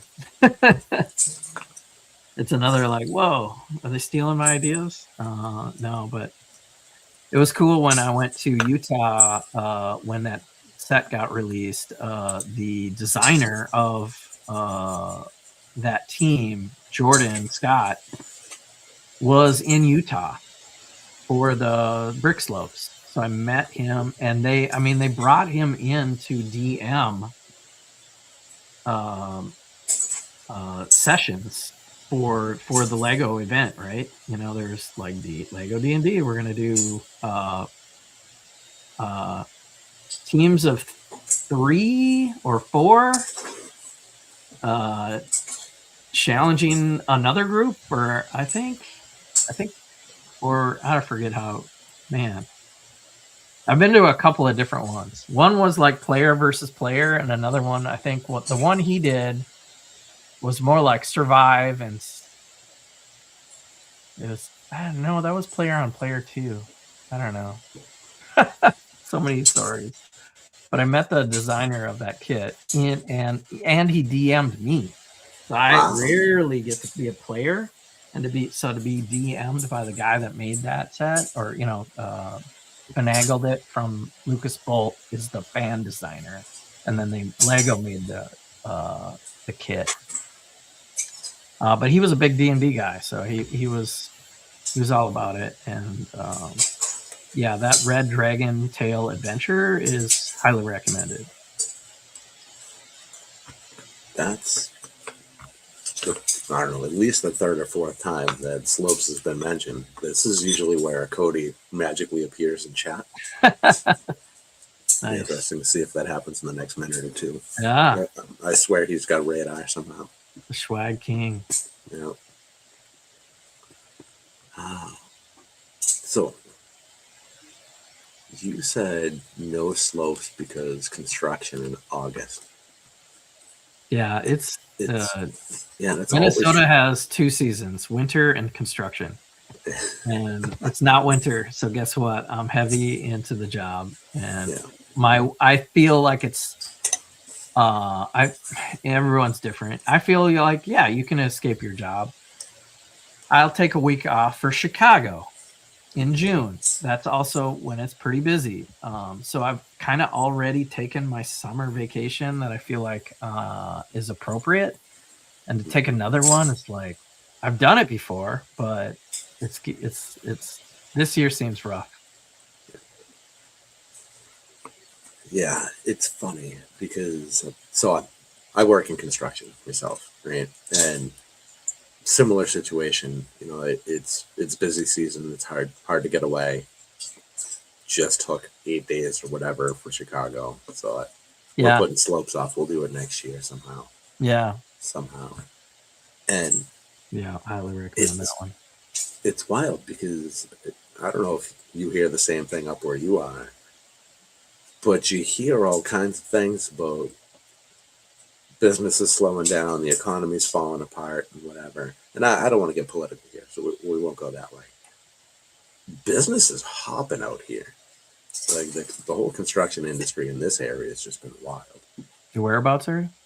Boston area. Boston. Okay. Yeah. We're not quite Yeah, I in the mean, city. We're 8 or it 10 goes miles. through. They're waiting for funding here and there, and like, but there's always like construction. Like it's. I mean, we were considered emergency workers during COVID. It's like, Yep. so I was, busy all through COVID. Even that's crazy. Yeah, and even when town hall shut down out here, we kept going. You know, people had to work from home. They didn't want to be, around the kids. They all needed a spot. We do residential, so we were doing a lot of additions and basement remodels. Okay. It's just jammed. Yeah. Yeah. It's like, yeah, we need to let's make this space comfortable if we're gonna spend another year here. Yeah. That's funny. Yeah. And the momentum's stuck, and nothing has slowed down since then. Yeah. Yeah, so there are some conventions, I think, in the wintertime. I'm shooting for Atlanta Brick Convention, I think, because they're in February, I believe. Man, to go to Atlanta in February, that sounds Yeah, that sounds like great. the right time. This August, bad timing right now. Yeah. So Bricks on the 6th is in November. Which I Yeah. think is probably the last place you want to go to that time of year. Oh, right. Yeah. Yeah. Further north into Canada. Yeah. But I mean, right? Yeah. If your day job slows down, yeah, I wouldn't mind that one either. That sounds good. Good people out there. Is that drivable for you? Long drive, 5-6 hours, maybe? No, like it's 5-6 hours to Chicago. Well, I'm trying to think. Bricks on the 6th is Toronto? Is that where that is? Not sure, but I think it is more northwest. So I think it would probably take at least 10-15 hours. Okay. Yeah, so it's drivable, but it's an annoying drive. Yeah. I mean, if you're bringing a mock that you really care about, so like when I brought my Spider-Verse to Portland, I was like, okay, that's a couple of days drive. What if I took the train? Oh. I'm like, I'll bet you the baggage guys are better on a train than the airport. So yeah, I took the train to Bricks Cascade, and I had two big, like the biggest luggage you could get, and full of Spider-Verse, and I did okay. Wow. Now, where did you have what are they called? Standouts? It's like a mosaic, but cut to the character. X-Men. It was like like Paper Mario, almost like 3-dimensional. I don't know. It's like that was my own invention. I'm like, I've seen it's like a video game. It's layered. Yeah, that was the X-Men mosaic that we did, and everybody did a different style. So that was like another clever idea of we're gonna do a spread that's 3 or 4 different covers, and everyone do their own style. Yeah, I remember seeing pictures of those, and the shaping on those just kind of blew my mind. That's got to be hard to do. That was tough, yeah, because I had to mosaic it, and then I had to figure out a way to back it with 2 plates, so it wasn't too thick. Okay. So I had black plates, basically overlapping in the same pattern of the character, but like I had to figure out the cutout of that. That was all like you can make. I use a mosaic maker to come up with the pixelation, but the whole cutout thing and how to do that was like a whole nother level. Paid off. Do you almost have to do that backwards to get that shape?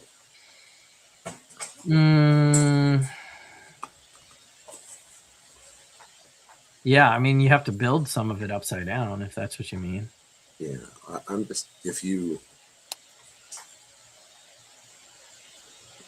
how would I even ask this question? You have to think of like the character and just black it out. Like do an all black shadow of the character first.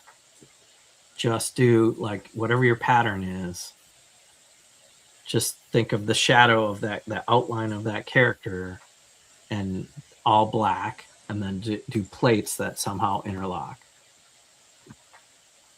That's how I did that one.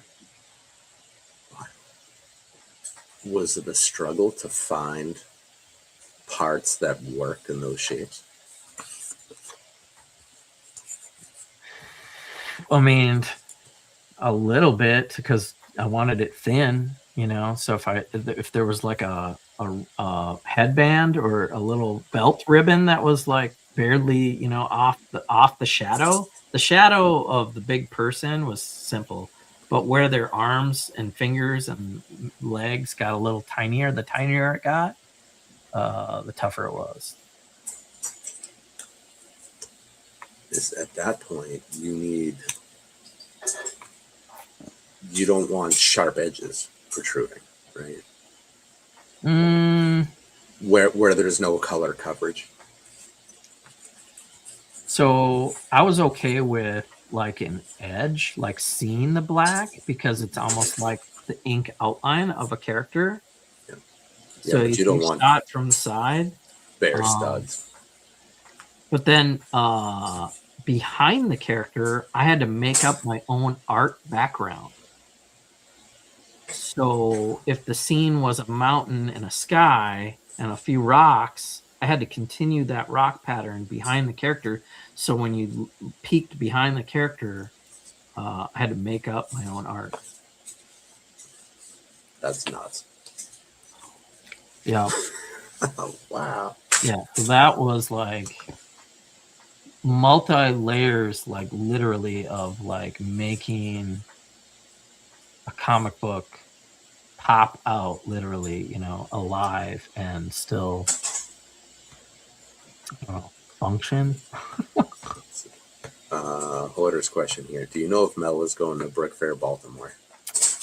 Yes. Mel Iceberg is going to Brick Fair Baltimore. I was going to, and again, I just backed out this week. I was signing up, but I hadn't paid yet. And I was going to go to a Brick Fair just to hang out with Mel, really, and try to get the Brick Fair trophy. I don't have the trophy.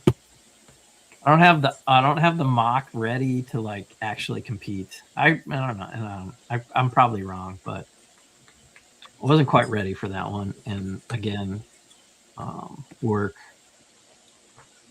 and my second job is volunteering at this museum, keeping it alive. So not only am I just in the Lego, creating that Lego space, but I'm on the board of directors and the volunteer coordinator, trying to make sure the front desk is covered. Never a dull moment for you. No. Yeah. Yeah, we had a fun session with junior engineers a couple weeks back. I don't think I've posted much about it, but we made there's a like kids 10 to 15 learning how to do model railroading, and once a year I do a Lego event with them. So we made some Lego train cars. Awesome. And I had them do a speed build. That's a fun age. One thing, I have to call timeout for 1 second. Okay. So last night we ran a giveaway, I spun the wheel, we picked the winner and everything. And basically, we had 2 rules to the contest. You had to be over 18 and you had to be from the U.S. Wouldn't you know that the winner that we chose was not from the U.S.? Yep. So, yeah. So we got to spin again. So if So you you don't gotta, mind, okay. I got to do that Here quick. comes the wheel of prizes. Yeah. So let's just do that quick. Wheel of names, random trigger, share. And all right, there it is. So we will spin this wheel quick somehow. So from Lego, what is it called? Lego Date Night. Yep. Yeah. So this was. Oh, all right. PNG. Look at that. There you PNG. go. Congrats, man. Pretty. Yep. All right. That's good stuff. So that he'll be nice and easy to find. So I can get that out to him very simply. Right. It's nice to meet new people and give stuff away, but yeah, when you know they're in there, it's like, yay. Yeah. Yeah. That's good. Yeah. Thanks, good guy. Yeah. So that was for the Sauron's helmet. Nice. So I got that one on my desk at work. Yeah, that's one I'm looking forward to building myself. We got Pretty those fun on build. clearance for $42. It's cheap. I was Nice. pretty excited about that. At that point, it was time to stop waiting. That was good. Yeah, if you can wait to buy Lego until some sort of deal or giveaway, man, that's the time. And I tell people all the time they should wait at least a little bit until we have a giveaway because we do a lot of them. And we take requests. Oh, wow. Yeah, that's why not. They're fun. They keep me amused. When Tanya, my wife, was saying last night that one of the side effects of my ADHD is when things get slow, we do giveaways. All right, so we'll transition back there. Sorry for the little distraction there. That's all right. All right. It's weird being focus, but all right. So we are basically present now. So what's next? I told you a little bit about D&D for sure, and that's pretty much my present. Yeah. So are you going to continue diving deeper into that? You said you finished. Yeah, I mean, so like, you know, like I haven't done a game convention, so I think that's next in my future. You know, I know what Lego conventions are like, Gen Con or Gary Con or Origins, or there's a lot of gaming conventions in the Midwest. So I think I can make it out to a gaming convention and see how that works. Gary Con. I'm assuming that's in Indiana. Or Wisconsin. There's a Gary, Wisconsin. No, Gary Gygax is Oh, so he has his own con. Okay. Okay, that makes a little more sense. Two people invented D&D. One's from Wisconsin, and the other was from Minnesota. And they came together. So Dave Arneson and Gary Gygax are the fathers of D&D, and they created what it is now, a version of it from wargaming. One had some idea, and another had another idea, and they kind of came together and blended, which is good, I think, with tabletop games, especially D&D and other games that are like it, to like borrow mechanics and make it a little more different or unique depending on the story you're trying to tell.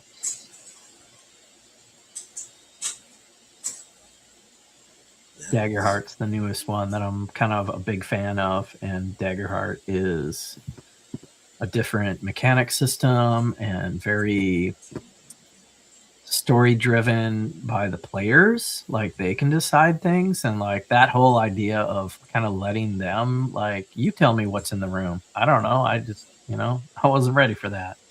Or you open the check, if they want to do something and you're not prepared for it, you can like say, because we're all there trying to have fun and tell a story. And the players are telling the story too, right? So if they want to have some invest in interest in the lore of the town or whatever, it's like perfectly fine. And I guess people have been doing it for a long time, but it took a game like Daggerheart to kind of break the mechanics shell of how I learned to play in the 4 years ago, and invite some more creative, I don't know, cinematic storytelling.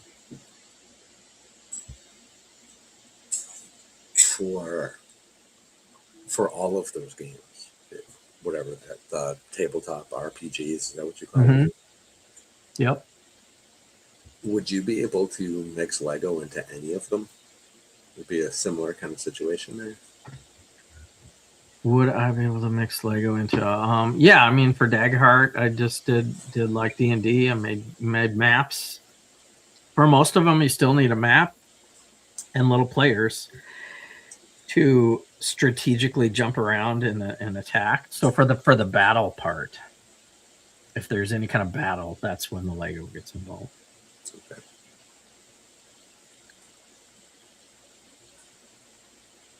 Trying to picture the operation here. All right, so there's key like landmark set pieces.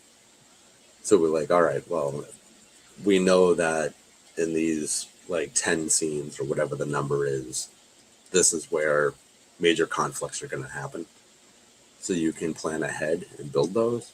Mm-hmm. Or is it like next week we know we're going to get to this kind of spot and then you build it in between? Yeah. Yes. There's definitely a path that I think they're going to take. And a couple of side rooms that may not have encounters, like there's no battle, so there's no reason to build everything. Okay. You can use theater of the mind some of the time. It's good. But I don't know. It's you want to give them some impulsive decision-making things in this world, though, right? So otherwise it feels like the term is railroad. You railroad them a certain direction, so they could only go a certain path. But I think that's still all part of the game. Like can't have like just a super open sandbox every time. Okay. All right. So it is really a choose your own adventure. So you might not even end up places where you thought you were going to at the start. Right. Okay. Or something might be super simple. Like I don't like this is going to be super hard for them to get through this graveyard, and then I'll figure out what's next. And then they figure something out, and they're right through it. So now I got to think ahead of. But usually I'm borrowing stories from these modules. Wow. All right. I'll put this up on the screen here. Would be cool to record all of the sessions of your gameplay and then translate that into a Lego stop motion story. Whoa. Complete with any manner of craziness that may have occurred between players during game sessions. That would be wild. Yeah. It's a lot of work. You go for that, Zizu. I'll hire or Hoarder. I'll hire you for that. Yeah, I've done some stop motion before. I kind of did that whole story on Brick Adjuster's channel. I haven't done any for a long time. That's a time commitment. Yeah. Shout out to Nick and Maria. Those guys are great. Yeah. Yeah. So for anyone watching, if you haven't subscribed to Brick Adjuster's channel, go ahead and do that. They're on every Friday night at 10 p.m. Eastern. And great people.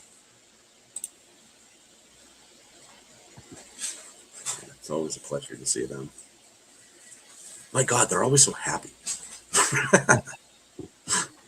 Yeah. I don't mean to say that like it's a bad thing. That is purely positive. Yeah, they're super high energy. They're always at the conventions too. It's nice to bump into them.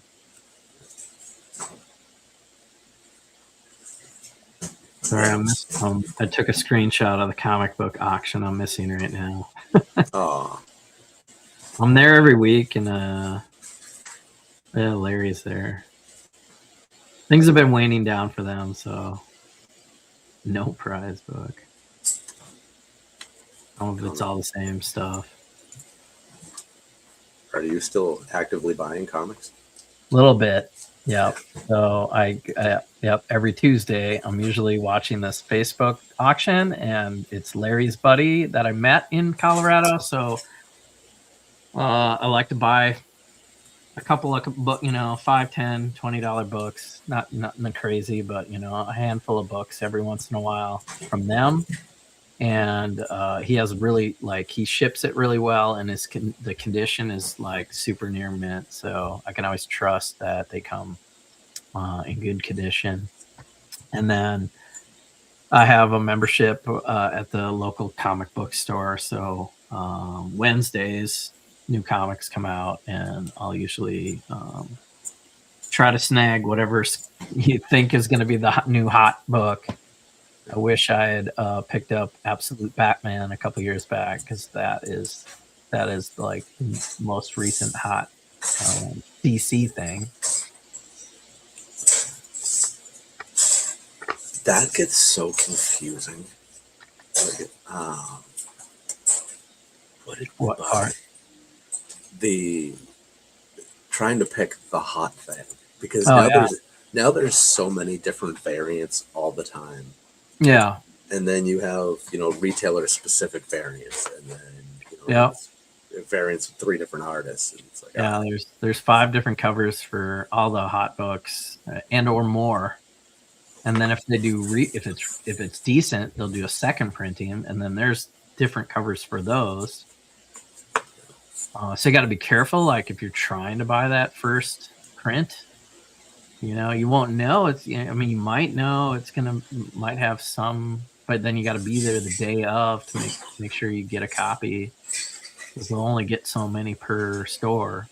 So it helps to go the day of releases and just kind of wing it. And then hopefully 10, 20 years, 10 years later, there's, they make a movie out of it, and then it's becomes more collectible also. And then you try to pick the least attractive of the variants to be the one that you will actually read yourself. I don't know. I read them. You read it, you just be careful and then put it in a bag. Yeah, just like Lego, I'll open the set. I will play with the brick. I will open a comic. I will read the comic. And that's kind of their intended purpose. Right? Yeah, it's about the story. It's about the art, and it's a collectible. That's win-win-win for me.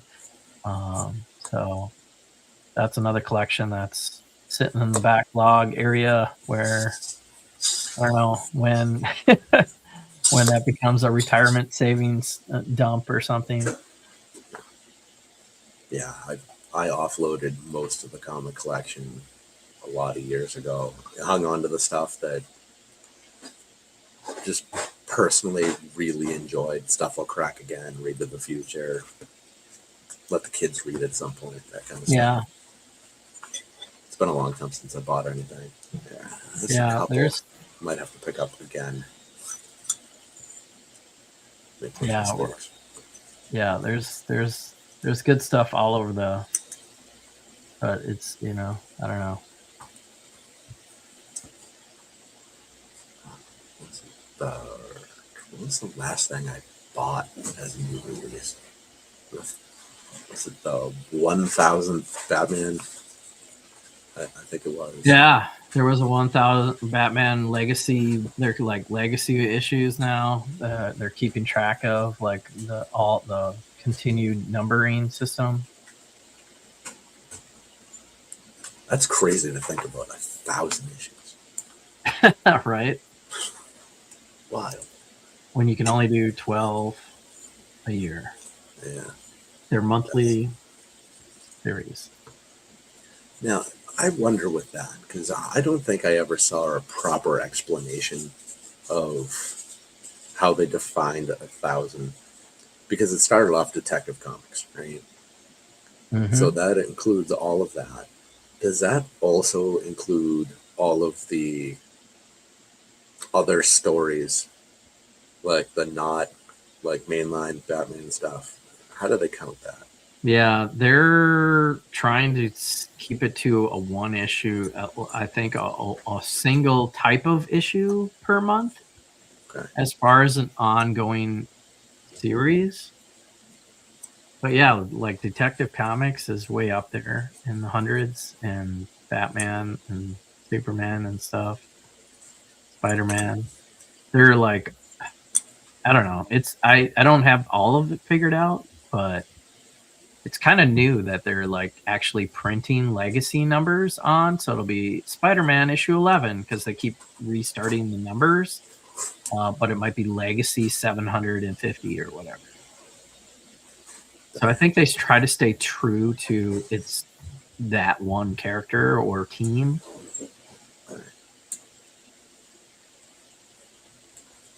Yeah. I wonder if you can look that up and see what all the legacy numbers are. There's like a page that contains all of that. I go to Key Collector, but like I haven't found a good system that explains the legacy numbers, or I haven't researched it. I know it's out there, and like I don't have any right next to me, but sometimes they're right on the back of the issue or the front of the issue. They'll just say what legacy number it is, but yeah, I'm sure a little delve down the internet web would reveal some info. Yeah, I'll have to check that out. So, like for Wolverine, would that count Wolverine and X-Men, and then like Wolverine versus Not and X-Men. It would be single issue Wolverines if you wanted legacy Wolverine, but X-Men would be a different count. Okay. All right, so single issue Wolverine. All right, so Wolverine versus Punisher wouldn't count. Wolverine versus Punisher, right? Yeah, like those or Punisher. Probably not team ups. Okay. Like Wolverine and Hulk. Yeah. Those are like one shots or miniseries that are off of the main line. Okay.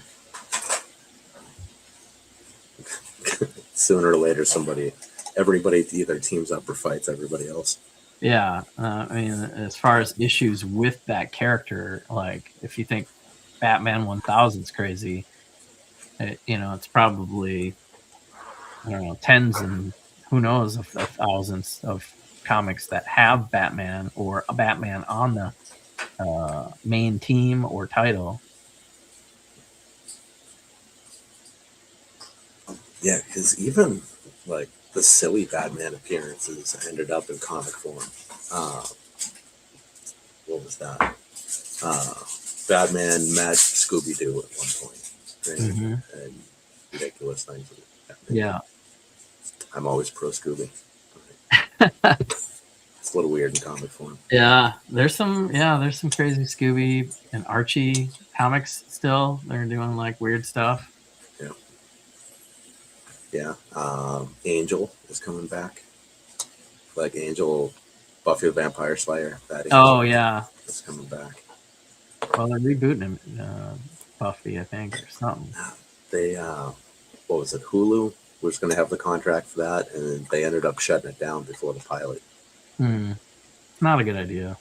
I don't know. It's just purely for nostalgia. I was kind of hoping I'd love that show. Yeah. But, yeah, I didn't get crazy into that. Supernatural, I watched a little bit. Another good one. Did you watch Firefly? A little bit. But that was, single issue. They're rebooting that or something. I think they got a Kickstarter to do. Yeah, Like, I saw I something think they're gonna about do an animated version, so the real people will voice it, and they'll just like continue the story. You know, so and so might have died, but oh well. We got people want the story, so they kickstarted. The fans funded some, and that's happening more and more and more. I love it. Kind of cool. Yeah, I mean, some of these things, Firefly, I'll take it in whatever form they want to give it to me. You know? And I'm all right with animated. Yeah, I would prefer they do it like Clone Wars style, like that type of animation. I think would fit yeah, well. yeah. There's good anime these days. Yeah, yeah, and then The there's Star Wars Visions stuff is super cool, where there's yeah, different art and it's like Star Wars, but it's like twisted kind of Japanimation style. yeah, yeah. Some of that's fun. I can't handle like Teen Titans Go. Like that's a little much for me. I That's don't know. made for a younger audience for sure. Yeah, yeah. So my Some of that kids, goofy stuff gets like okay, like Harley Quinn and uh is kind of goofy, but yeah, I don't know. yeah. Like I can do goofy. It's when it's the random like jar on the floor, weird anime tears, and like the booger drama. Yeah. Yeah, when they get to that point, I don't know. Although I do like One Piece, so maybe it's That's not. a weird one, yeah. Yeah, yeah. I did you watch the animated version of that or the Uh, Netflix version? If there were. I've watched some of the animated shows, Okay. yeah, but I never liked it enough to get through a whole season. Just enough to like, what is this? Why do people like this guy? I don't know. Why is his arm stretch? I don't know. But the live action version was pretty cool. Yeah, we watched the live action first, and then curiosity kind of got the best of us, and we checked out the animated version. And it was like, all right, well, this is mildly entertaining. We can watch it with the kids. It's borderline whether we should or not, but Yeah. we push the envelope a little bit with the kids, maybe. And then it turned out there was like 100 episodes in the first season. Oh, there's so many. There's so many episodes of that show. It's crazy. What are we getting involved in? Yeah. So I think after like 3 seasons, we stopped. And, my wife's seeing Clone Wars for the first time now, so it's cool. That's time better spent, I think. Yep. All right, well, we are pushing 2 hours. What part of the story am I forgetting to ask here? Boy. I don't know. We went through everything I kind of prepared to think of to talk to, and you asked some good questions. I think it was personal enough that we don't have to get into the hims and haws of what new Lego set have you bought or whatever. The usual build streams.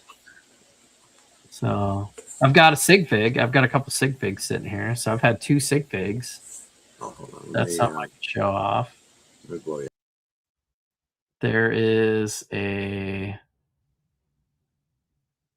Batman with a t-shirt kind of look. So I took the arms off of Lego Batman with the 6-pack abs and gave him a pair of jeans and different arms from the gamer. That was my first sig fig. So this guy right here, I've had, I don't know if I had 100 of him or something when I was trading sig figs to different people.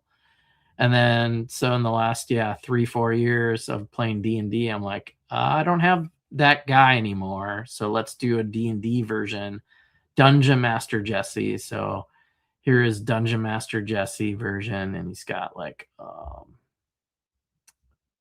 dwarf torso from a CMF, like Series 5. That's kind of rare, but wasn't too crazy to get. And I give him a little trophy figure, like I'm putting down a big monster in Stranger Things. Like, here's the Demogorgon. So that's my sig fig update. I just recently just found the old one. Just like fell out of a random bag or box or something. I can't hear you when I'm on the big screen, by the way. I don't know if you're talking about. Okay, there we go. Swapping the arms a pain, like tracking down the additional torso. I mean, It can be, but if you do it right away, you know, when they're still fresh, it's less possible breakage or crackage. But the older they get, you're gonna maybe crack a torso. You have to buy twice as many torsos though to get that done. Yeah, yeah. For that guy, I've got so many random black arms. Yeah. Oh, man. Would it have been? And then the T-shirt that I didn't use, the Player One shirt, I got a whole bunch of Player One shirts just to get that sleeved shirt. Would it have been easier to have them printed? Well, I guess you only get the outside of the arm printed though if you do that, right? Right. I don't. Yeah. I guess you can go that route, but I think it's kind of nice to not print, to just fig bash. Seemed like more OG way to create yourself out of Lego. And I picked I was literally wearing this Batman shirt like earlier today, so like I have that shirt. I was gonna say, like, when the Lego movie came out and Lego Batman movie, that's where that's from. And I was buying all of those sets, and every single one came with the Batman. You know, guess what? I just, you know, I only need one Batman, so every other one was just created into my sig fig. What year did that movie come out? Yo, must have been, I don't know. I'd have to look that up. 2017, something. Yeah, it's been a while. It had to be 10 years ago. Yeah. More. There was something going around about what's the guy who plays John Wick there? Keanu Reeves being in the next Lego movie. Be interesting to see what happens with that. Now, I don't think it was ever specifically said that it was like another Lego movie, like the Lego movie. It could be some other action-related something that they're doing. Be interesting to see what happens with that. Hopefully, it's an actual Lego thing and not one of these weird. What was the Pharrell thing called? Oh yeah, brick by brick, wasn't it? Yeah, piece by piece. Yeah, I'm pretty sure everybody's basically forgotten about that at this point. Yeah, it was good for him. I'm glad he did that and had a set, and it was a fun movie to show his documentary story. Yeah, it just, I don't know, something about it felt weird to me. I mean, I'm all right with this music. I have no issue with the movie happening or anything like that. It was,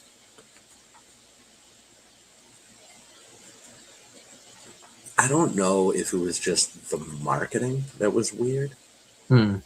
Like, I don't feel like they tried to market it to Lego people. They tried to market it to just the average moviegoer to try to bring them into Lego.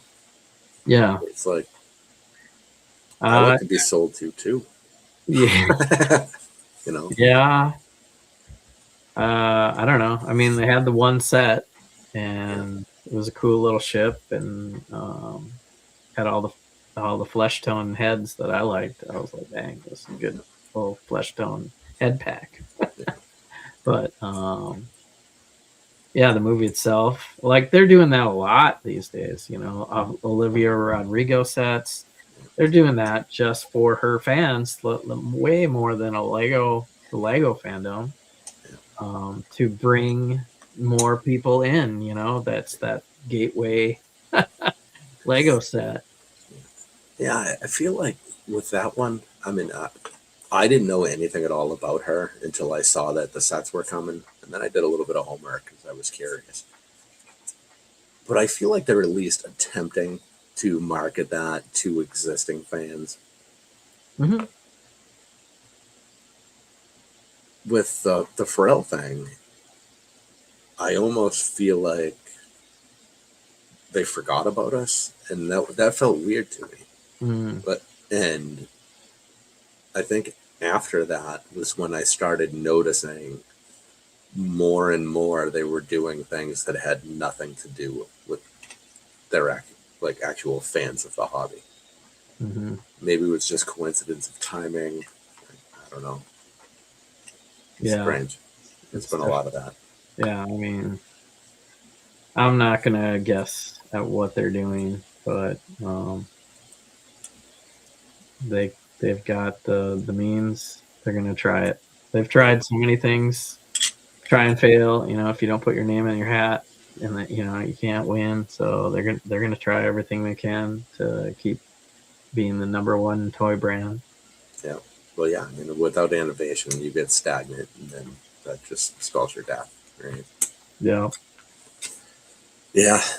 And I'm sure more cool stuff will come out on the way. You know, they'll put out something to cover up dreams and Monkey Kid. Although I want Monkey Kid back. But, Yeah, that was a strange one that they're like targeting just like Chinese audiences. yeah. If they had put that on Netflix here, I think it would have done very well. Mm. It was a very entertaining show. And the sets were phenomenal. Oh yeah. But nobody here cared about them because they had no awareness of the source material. Right. And then they didn't sell them in box stores. You had only online only. Yeah.